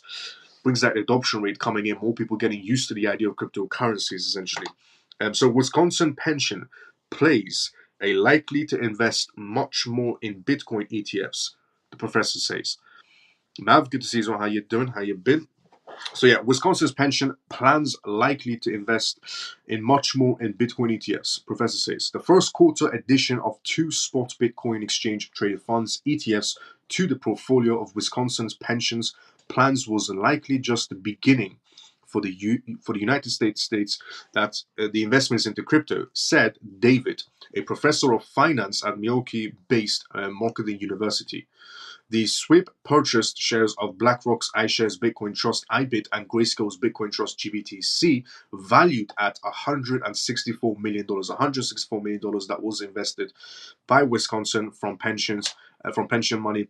Around March 31st, that investment was made. A filing with the US Securities and Exchange Commission revealed that in May, when their 13F filings came out. The news shocked the industry, but a lot of people still don't know this inside the crypto space. I was the only one that revealed this information regarding Wisconsin about a week ago, and still probably the only one, because I haven't seen anyone talk about this yet, which is extremely big money, big news, extremely bullish pension money going towards cryptocurrencies. One, that's huge amount of cash inflow, huge amount of capital coming inside the market space. Two, great adoption rate. And still a lot of people aren't talking about it. The news shocked the industry inside the corporate sector, as big institutions, especially pensions, don't normally invest into young ETFs like the spot Bitcoin ETFs. But the state's investment board has been ahead of the game before, said Michael, in an interview with PBS Wisconsin. Wisconsin Investments Board has always been innovative, he said. This is a fully funded pension fund, so in a way, they have the luxury of being able to invest for the long term. They don't need to worry as much about liquidity as, say, the pension fund for the state of Illinois, which is only funded at 50% of its level, he added. At the end of 2023, the SWIP managed roughly $156 million in $156 billion in assets, according to his website, meaning his holdings in the Bitcoin ETFs were negligible, roughly 0.1% of its portfolio. Essentially, they have the pension side, they have about $156 billion worth of assets and pensions backing people's money. And this particular asset, Wisconsin, made a 0.1% allocation towards Bitcoin ETFs. 0.1% allocation. And that 0.1% allocation was around $164 million from their $156 billion portfolio. And more money apparently is going to be added into pensions getting backed by crypto or ETFs in this instance. So Michael, however, said that the investment was just a toe in the water. Just they're tiptoeing in the water right now. $156 billion on assets. And he expects the swap to add to that amount and for other pensions to eventually follow in suit. More pensions will definitely follow in suit. Before this pension news even came out from Wisconsin doing this, BlackRock's analyst came out and said more pension funds are going to be allocated towards Bitcoin ETFs or cryptocurrencies in general, which is extremely bullish news because pensions are big money. South Korea's pension fund, for example, is in the billions also. They invested quite a lot into Coinbase shares. They're backing people's pensions in South Korea with Coinbase shares. Quite a lot, actually. But yeah, a lot of that going on inside the pensions category as well. He said, I think this is just an entry point. I think they're testing to see the reaction of the public to whether or not their resistance to owning this, and they're using it as a trial run regarding tiptoeing inside the crypto space, because it's really not going to impact the portfolio substantially until you get to maybe 1% or 2% positioning in the portfolio of $156 billion assets under management. Nearly 500 plus institutions revealed allocations to the spot Bitcoin ETFs in the first 3 months of the year. The biggest owner as of March 31st was a hedge fund, Millennium Management, which is true. I revealed this news on this live show as well. One hedge fund has allocated about $2 billion across a number of funds, or roughly 3% of its total assets under management, into Bitcoin ETFs, which is true. There's one asset manager who put $2 billion into Bitcoin ETFs, and that's according also to the 13F filings in the SEC. And again, it wasn't a retail section of boosted Bitcoin ETFs, it was actually a corporate section, not the retail section. The evidence is there. Always stick to the evidence. Everybody's entitled to an opinion, but opinions are not correct, and facts are facts. So, yeah, apparently more pension money is going to be headed towards the Bitcoin ETF space, which brings adoption for Bitcoin, brings adoption for the rest of the crypto space, and so on. So again, extremely bullish news. Now, the next news to go from tonight's live show is regarding Binance. Binance right now is preparing for something major. The rest of the crypto market, not just Binance. Every crypto exchange around the world right now is going to be starting to prepare for the EU regulations, the MiCA. Every exchange right now is going to be going through updates of what they can list and what they can't list, and getting prepared their balance sheets and so on going into the EU market space now, because the EU has essentially came out with a full set of regulations, and so is the UAE. We'll go through that as well, but the EU is going to be coming out with their full set of regulations, and every exchange right now is getting prepared for it. We'll go through that in 1 second roughly, but let's go inside the comment section first. Miles, can we have your opinion on ApeCoin? Yes. My opinion on ApeCoin is sky high or absolutely nothing. It's a high reward, high risk type of project, which means sky high in terms of price or absolutely zero. High risk, high reward, when it comes to ApeCoin.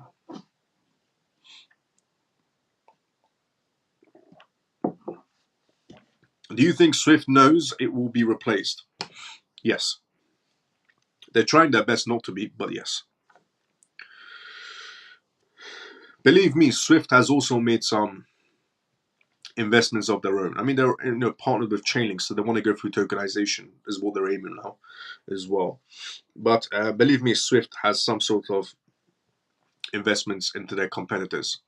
Competitors do that sometimes. You do see a lot of competitors making investments into their competitors, their smaller competitors, just in case one day they do become big, they can still benefit from it. Now, which means Swift has most likely made some allocations towards their competitors. That's what you do as a business, just in case your competitor goes above you. At least you can make money out of them. So they do that sometimes. Binance prepares for MiCA. Rules, updates, stablecoin regulatory.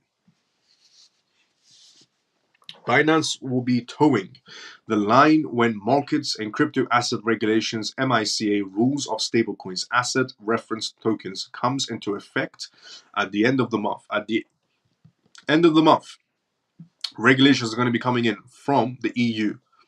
The cryptocurrency exchange has alerted users in the European Economic Area to the changes they can expect in their services in Binance from now on in the EU market space. The MiCA creates uniform rules for crypto asset issuers that have not already been regulated in the European Union. In response, Binance is dividing stablecoins into regulated and unauthorized coins, according to their rules compliance with the new rules. Stablecoins is the first category the EU is essentially focusing on in terms of the regulation. The MiCA is going to be coming up by the end of this month.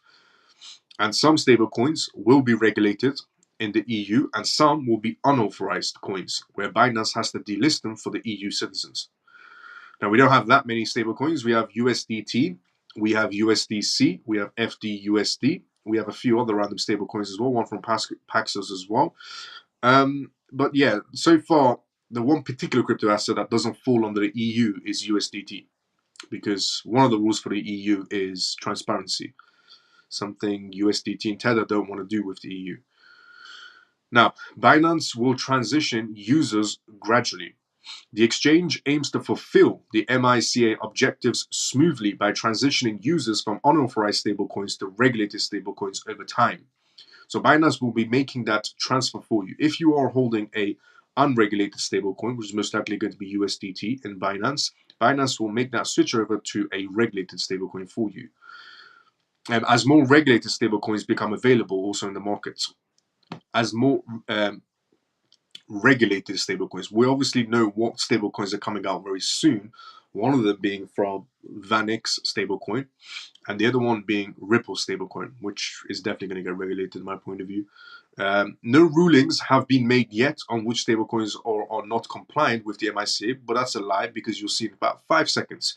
Only a few stablecoins meet the MiCA requirements at present. You see how, when I said within 5 seconds, you're going to see how that's a lie. Because the statement reads, no rulings have been made yet on which stablecoins are and are not compliant with the MiCA. So we don't know which stablecoins, meet the requirements and so on, is what they said. And then the same statement, they said, but only a few stablecoins meet the requirements of the MiCA. So you don't know which ones they are, but only a few of them meet the requirements. If you don't know which ones they are, how do you know they meet the requirements? Do you see how their own statement, they just bamboozled and essentially said, well, we do know which ones they are, but what they're trying to say is they know which ones the stablecoins are, but they don't want to mention it now, is what they're trying to say.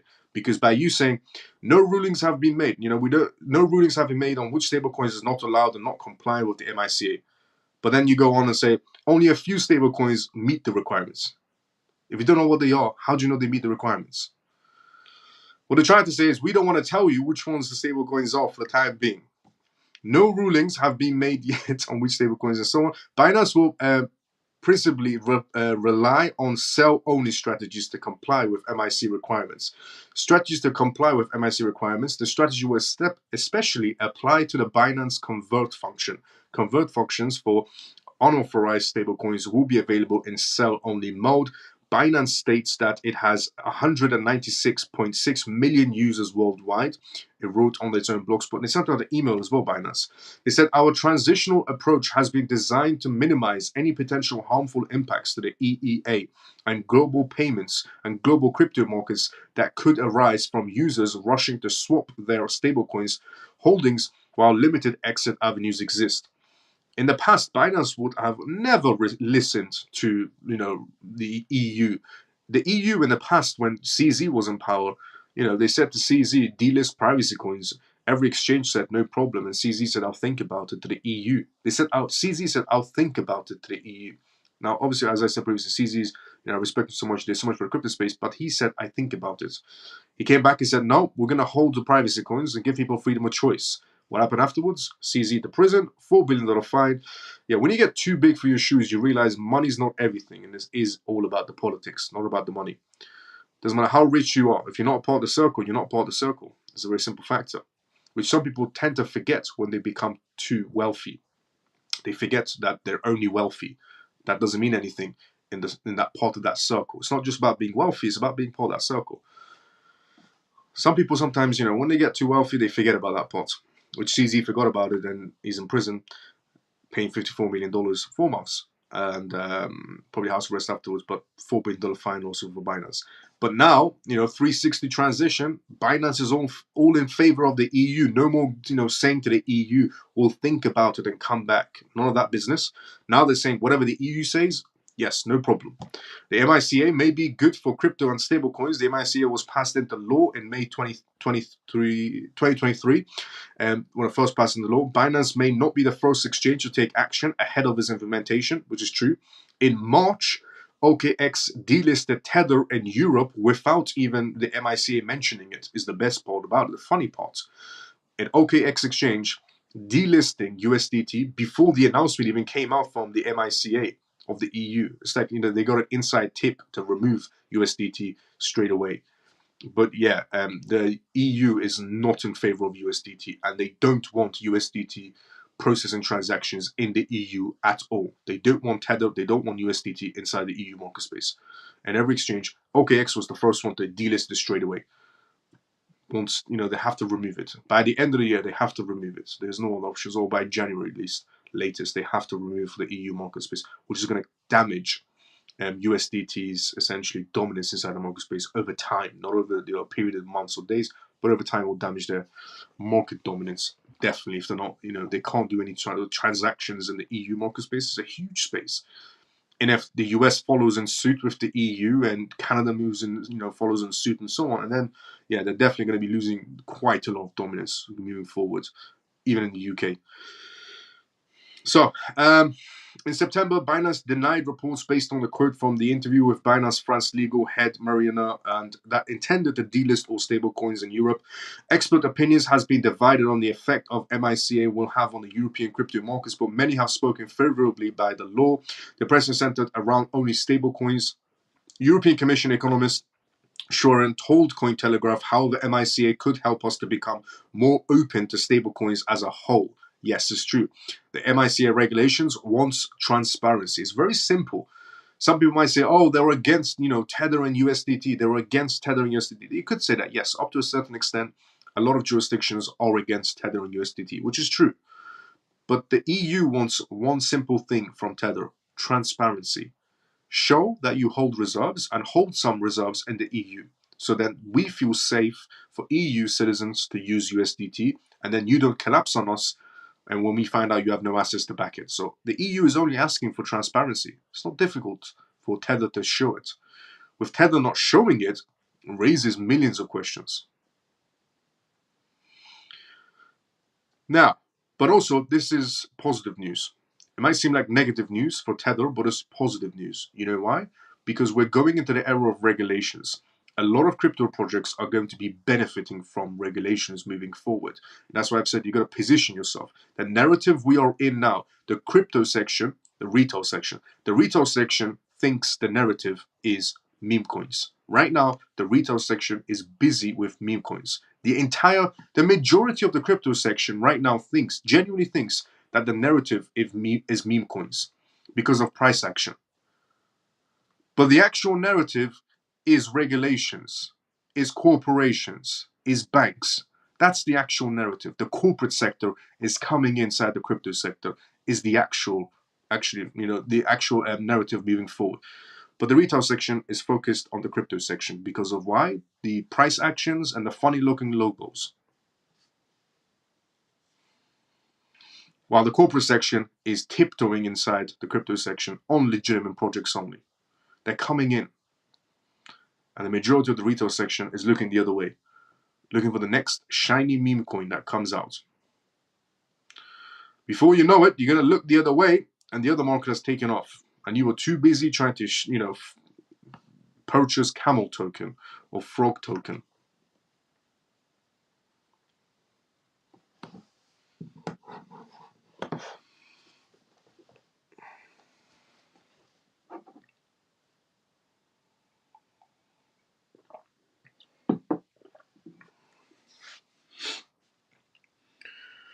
Now, the next news to go from tonight's live show is regarding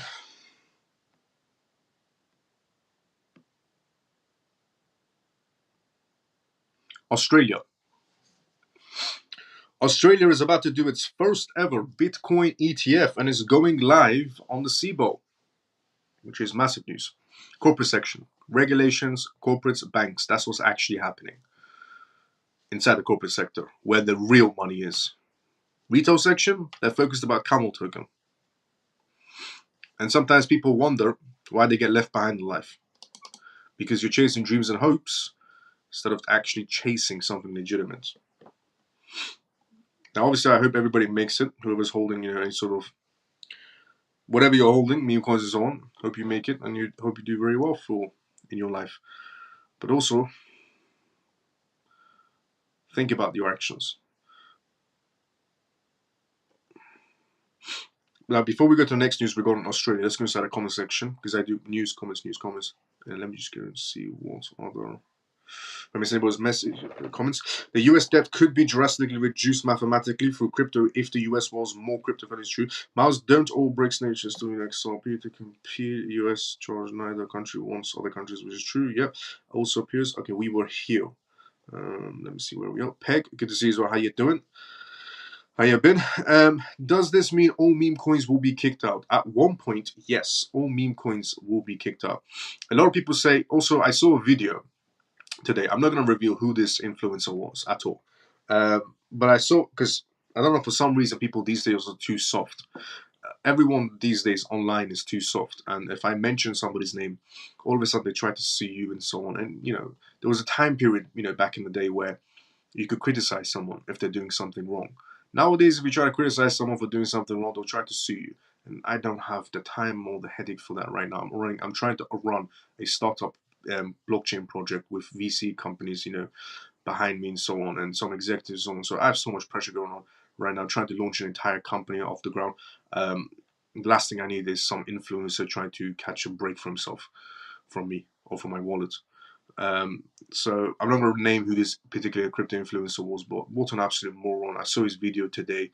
Somebody posted inside Telegram group. It was Camel that posted inside Telegram group, and he was making a promotional video, motivational video actually, for meme coins and why you should be inside of meme coins and so on, and contracts don't matter. It just honestly shows your level of brain cells, which is pretty much none.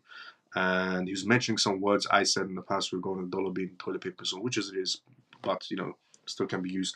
But and regarding him pushing meme coins and so on, it's just to dump on people. Okay, the ideology of meme coins is basically just to dump on people. And does it mean that all meme coins will be kicked out? Pretty much yes. Up to when we get to a certain level in terms of regulations, they will be kicked out.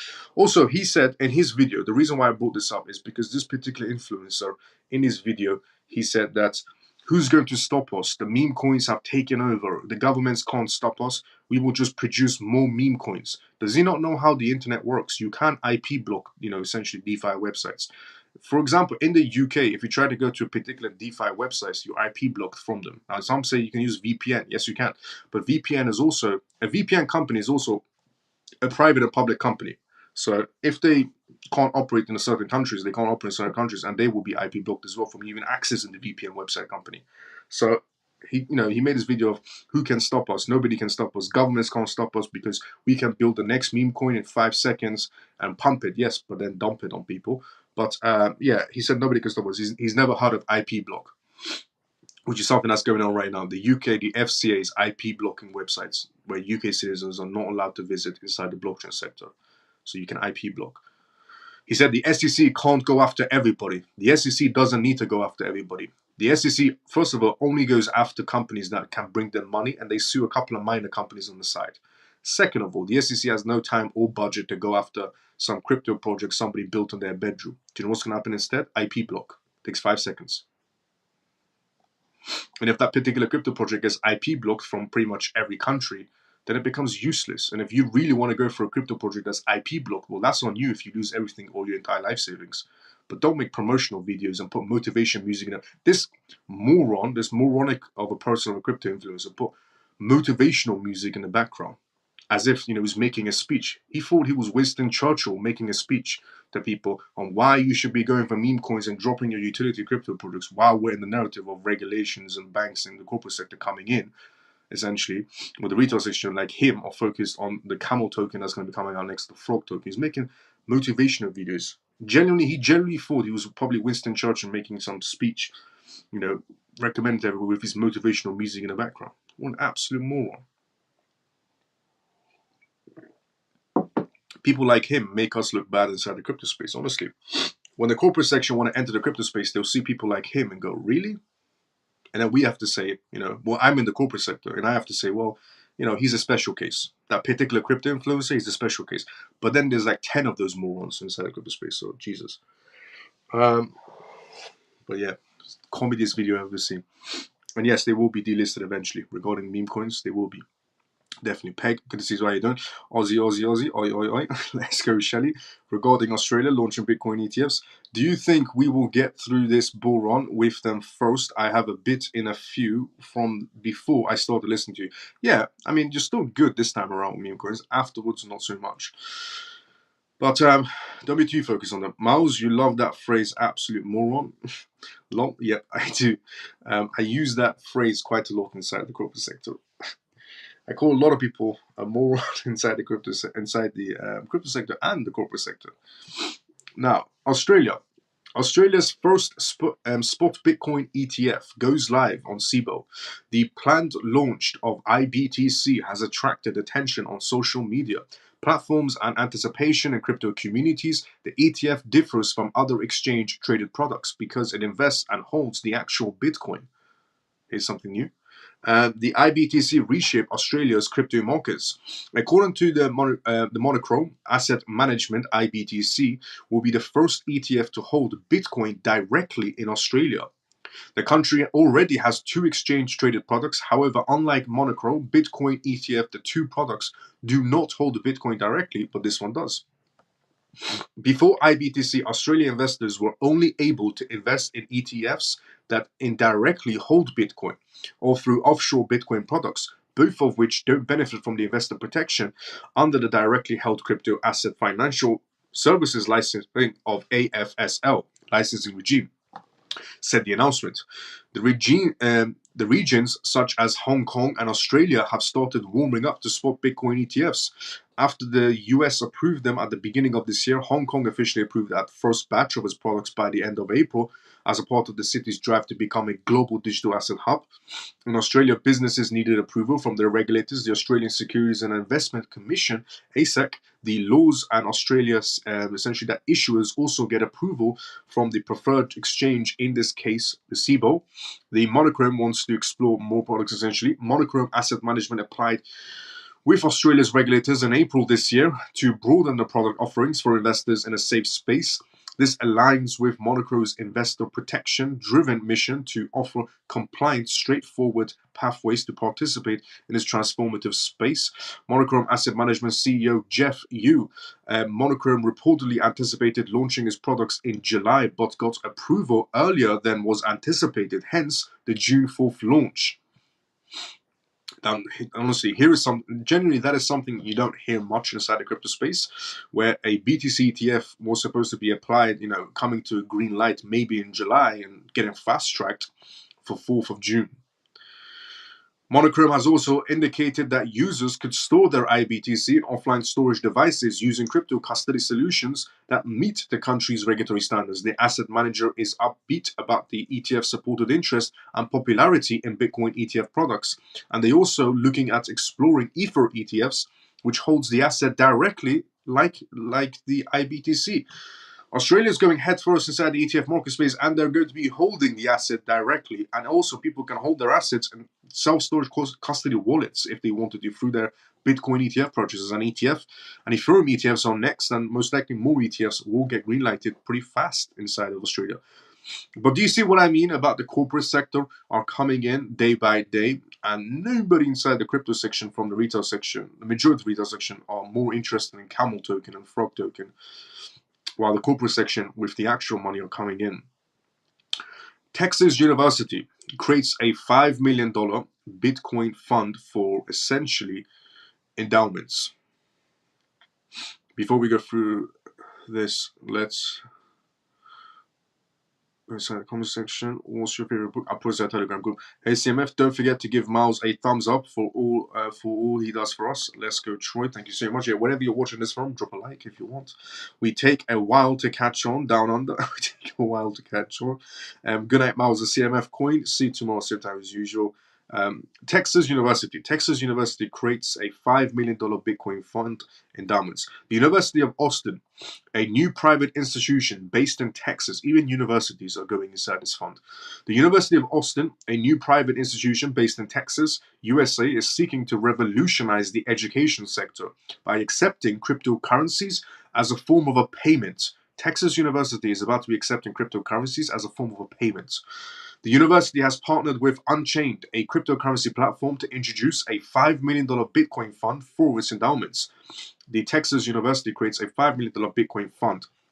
The Bitcoin fund will be established by University of Austin, which is expected to enroll its first cohort of students this fall. And Unchained, a cryptocurrency firm, this partnership will assist the university in realizing its objectives of fostering free speech and promoting intellectual risk-taking with Bitcoin.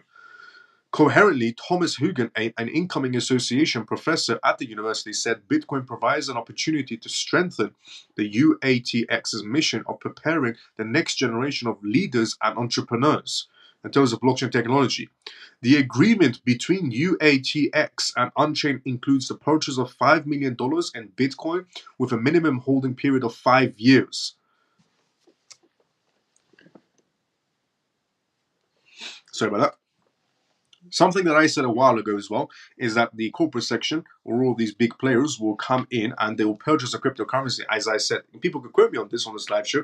I said when the corporate section comes in, or in this terms the university comes in, they'll be buying a crypto asset and holding it for 5 years or 10 years or 15 years or 20 years and so on is what I said. I've said that multiple times. And Texas University is coming in to hold Bitcoin at least 5 years. Do you know what this does with Texas University doing this? One, more universities will follow in suit inside the United States after Texas University doing this.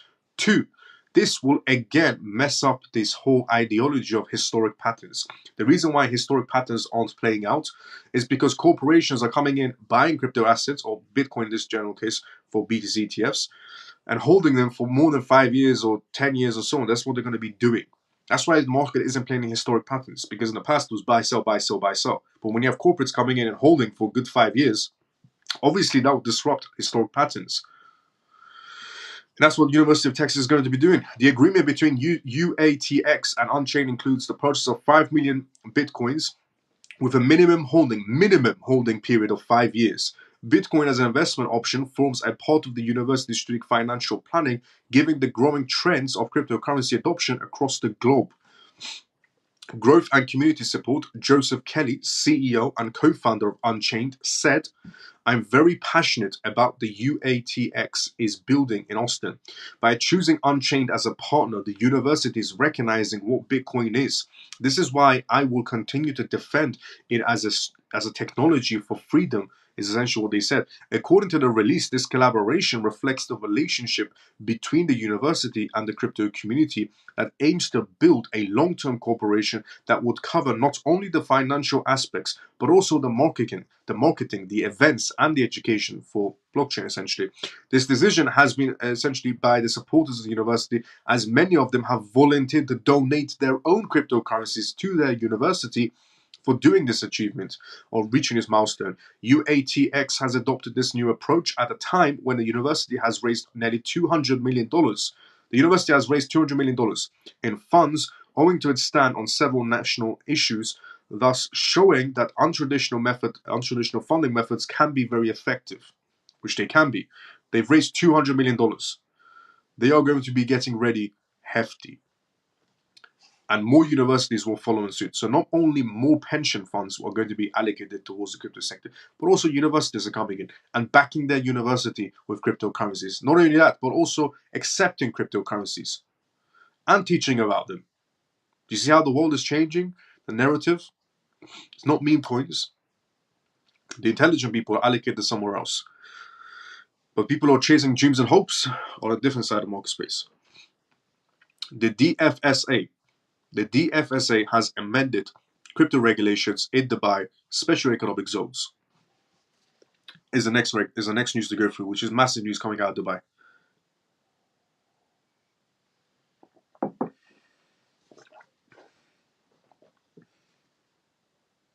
But before I go through this news regarding the UAE in Dubai, major things happening.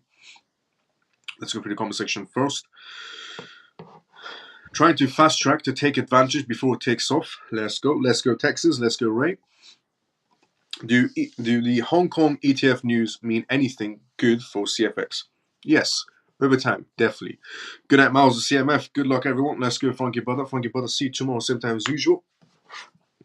So, the DFSA amends crypto regulations in Dubai's special economic zone. The Dubai Financial Services Authority, DFSA, has updated its cryptocurrency token rules.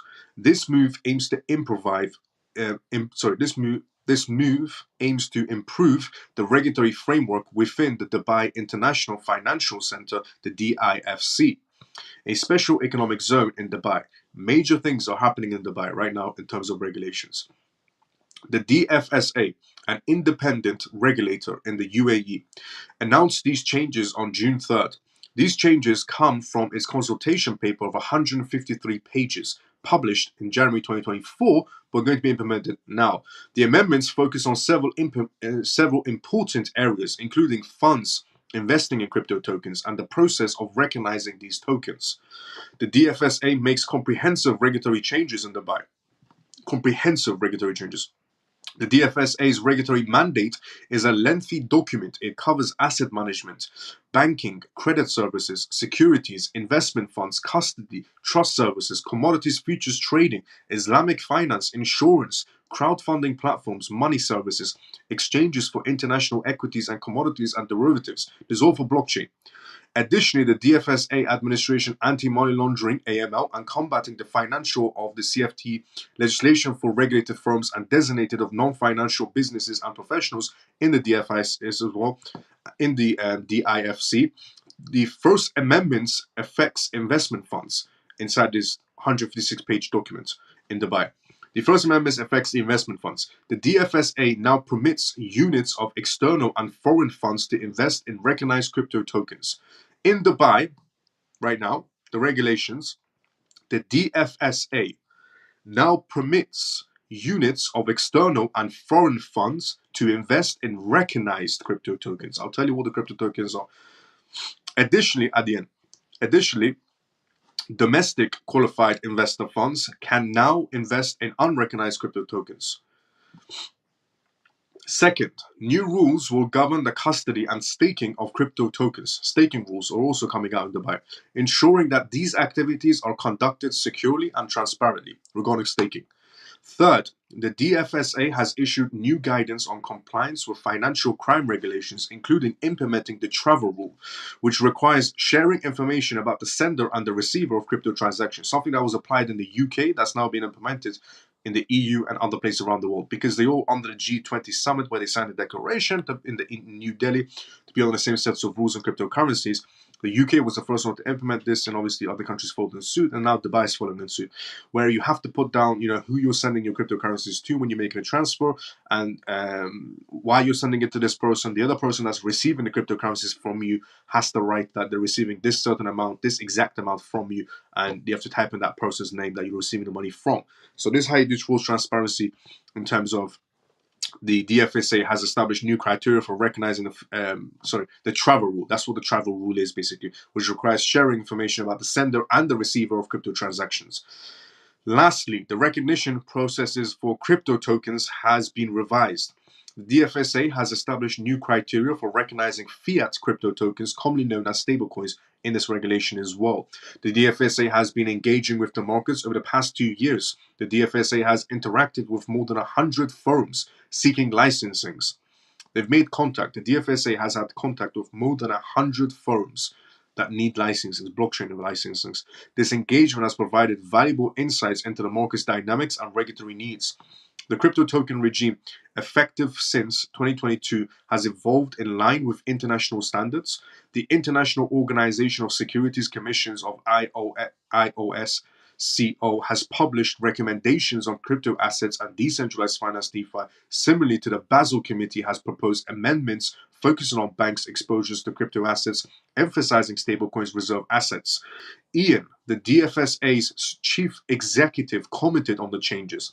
Our goal with crypto token regime is to foster innovation responsibly and transparently. While meeting our regulatory objectives, we have taken a balanced approach, and we are committed to evolving in the line with global best practices and standards.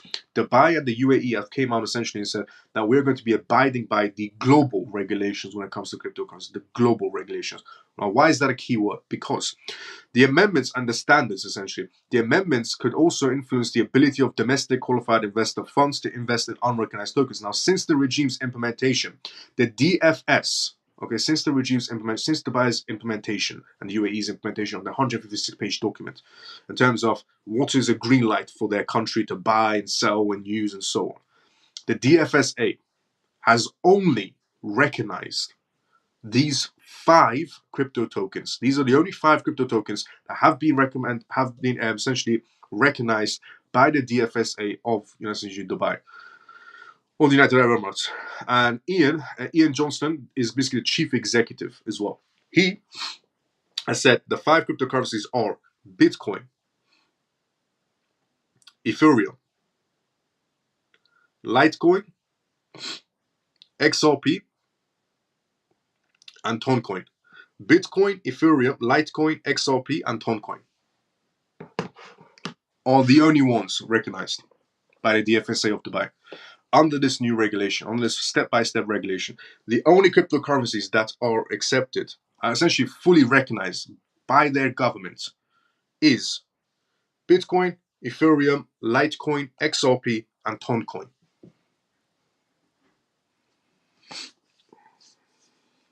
Which, extremely bullish for those crypto projects, definitely. So if you hold Bitcoin, Ethereum, Litecoin, XRP, and Toncoin, you can see where their future is going to be headed. Now, does that mean the other crypto projects that aren't mentioned is a bad thing? No. They're going to be adding more crypto projects, obviously, that are fully recognized in their balance sheets. They're going to be adding more cryptocurrencies later on to their balance sheets, but this is what they're starting off with on the scene. Bitcoin, Ethereum, Litecoin, XRP, and Toncoin are fully recognized. The crypto projects that aren't on that balance sheet so far, they're still available, but they're not fully recognized by the government.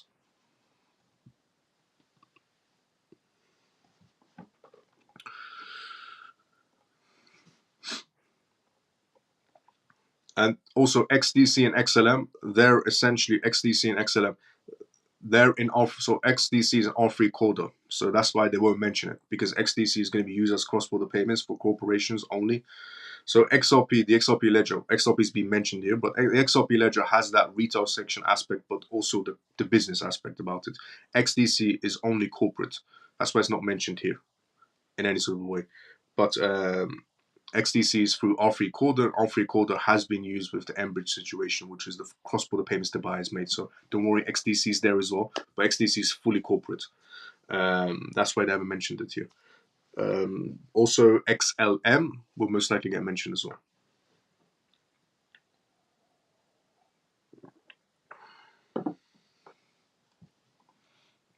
Now, we have also, which is, by the way, extremely bullish news,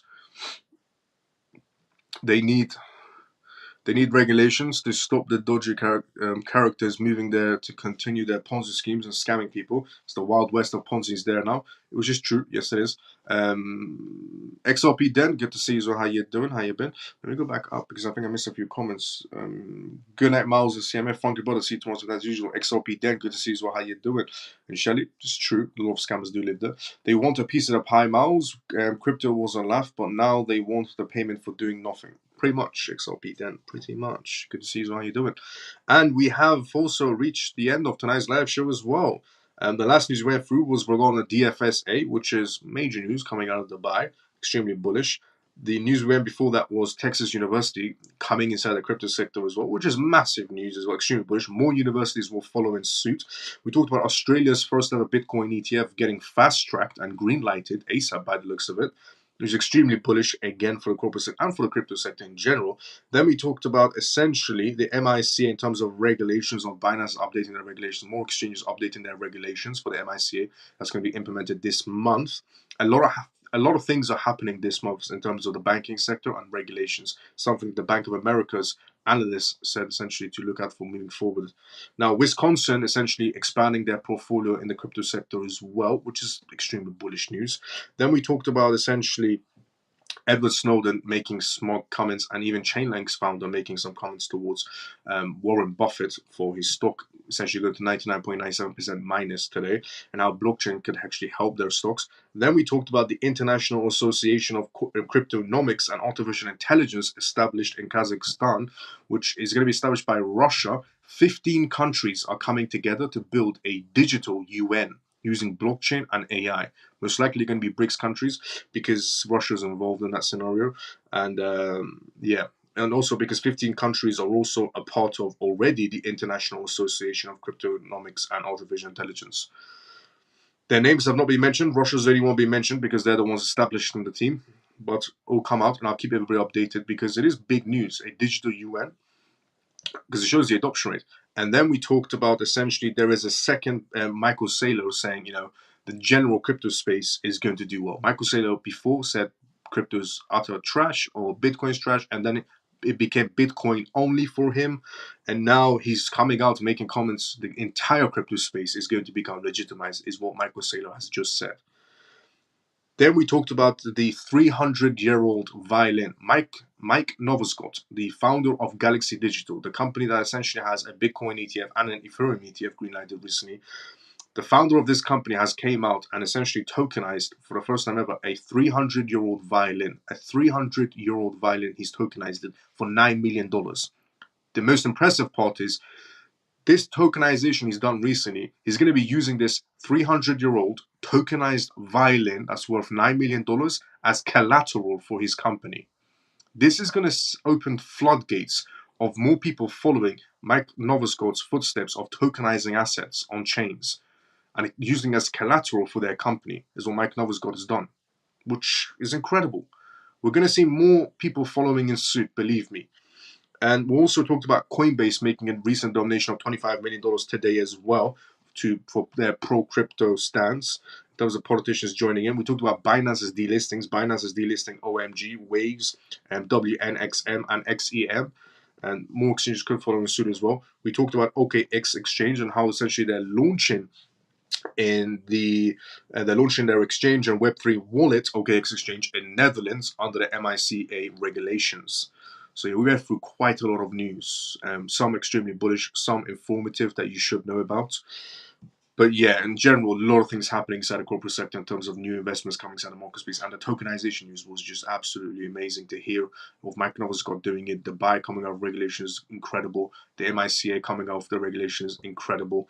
A lot of options. The University of Texas doing their investments. Australia greenlighted Bitcoin. There's so much good news to go through. Honestly, we went through so much good news on this live show. It was absolutely amazing.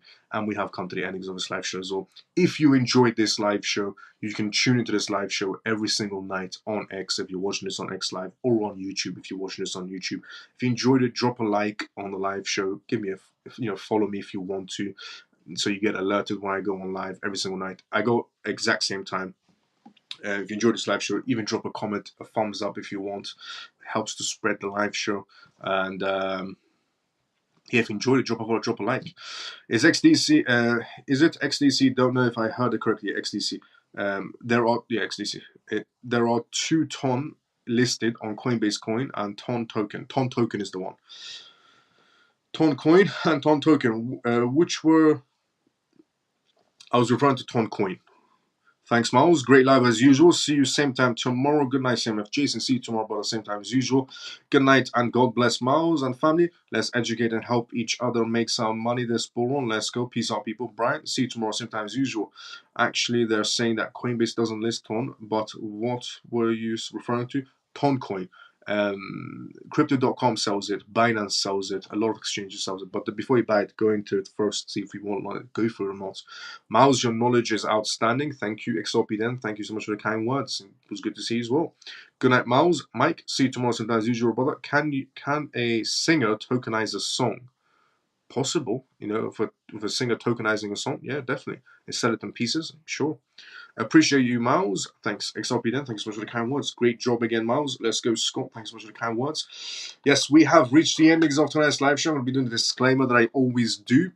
Thanks for all that you do for our family and Group Daily. Scott, thank you so much for the kind words, brother. We have come to the endings of the live show as well. So I'm going to be doing the outro of this live show, which is something I do all the time, which is everyone share this program. Facts. What Scott said inside the comment section, the #1 comment right now, everyone share this program. Go ahead and share it. If you enjoyed it, go ahead and share it. Share it with anyone you want to help so they can have a better understanding and always be updated by the recent crypto news. By the way, this is episode 76, if I'm not mistaken, of the CMF live show. This is episode 76. So we're 76 episodes in right now so far on X and YouTube every night so far, back to back. So thank you so much. Thank you, Miles. Get some rest. Good day and night to CMF. Let's go. Shelly, see you tomorrow sometime as usual as well. Good night, brother and CMF. Billo, see you tomorrow sometime as usual as well, brother. I will see everybody tomorrow, same timing as usual. Everybody have a great day or a good night, depending on where you're around the world. CMF, I will see you all tomorrow, same time as usual. Everybody have a great day or a good night, depending on where you're around the world. Good night, Miles and CMF. Have a great night all day. Let's go free and forever. See you tomorrow, same time as usual. And we also have a Telegram group as well, and everything I do is completely free of source. So the Telegram group is completely free. And don't worry, I never promote anything either. Night, Miles. Sleep well. XRP then. See you tomorrow, sometimes as usual as well. Get some rest, Miles. Scott, see you tomorrow, sometimes as usual as well. I'll see everybody tomorrow, same time as usual. Everybody have a great day or a good night, depending on where you're around the world.